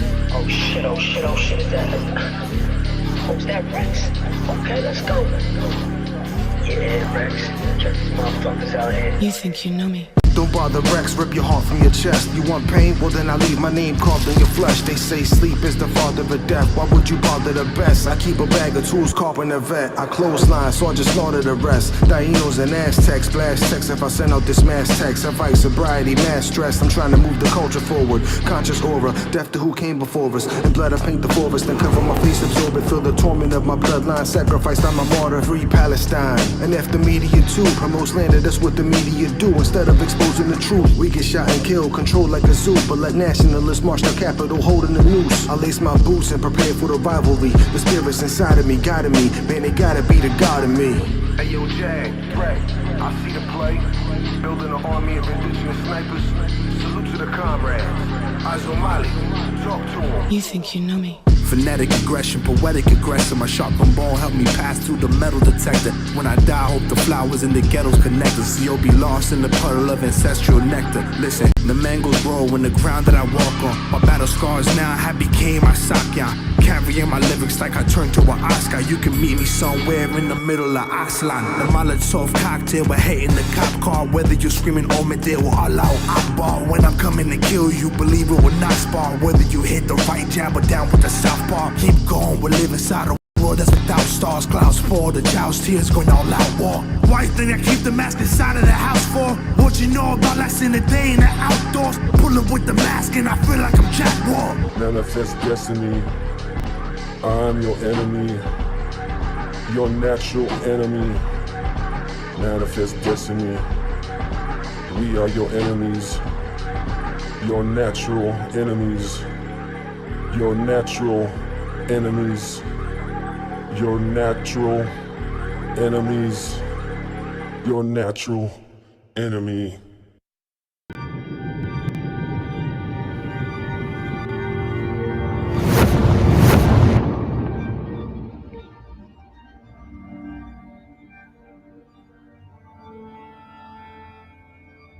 Ikal, hijo, abre los ojos.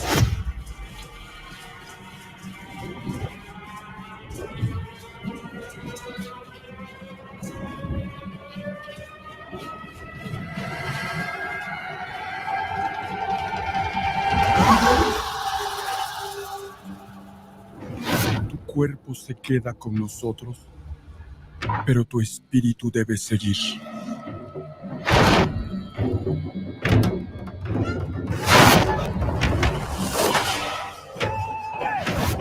Busca la luz.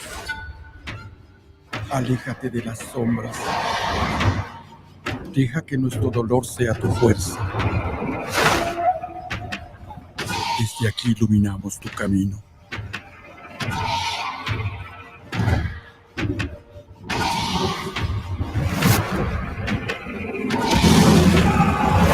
Lucha como nosotros ante esta pena tan grande. Yo soy tú. Tú eres yo.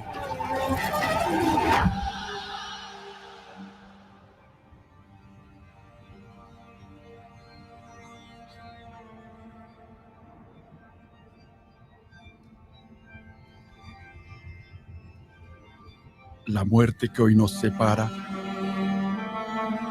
mañana volverá a unirnos. Eres libre, hijo.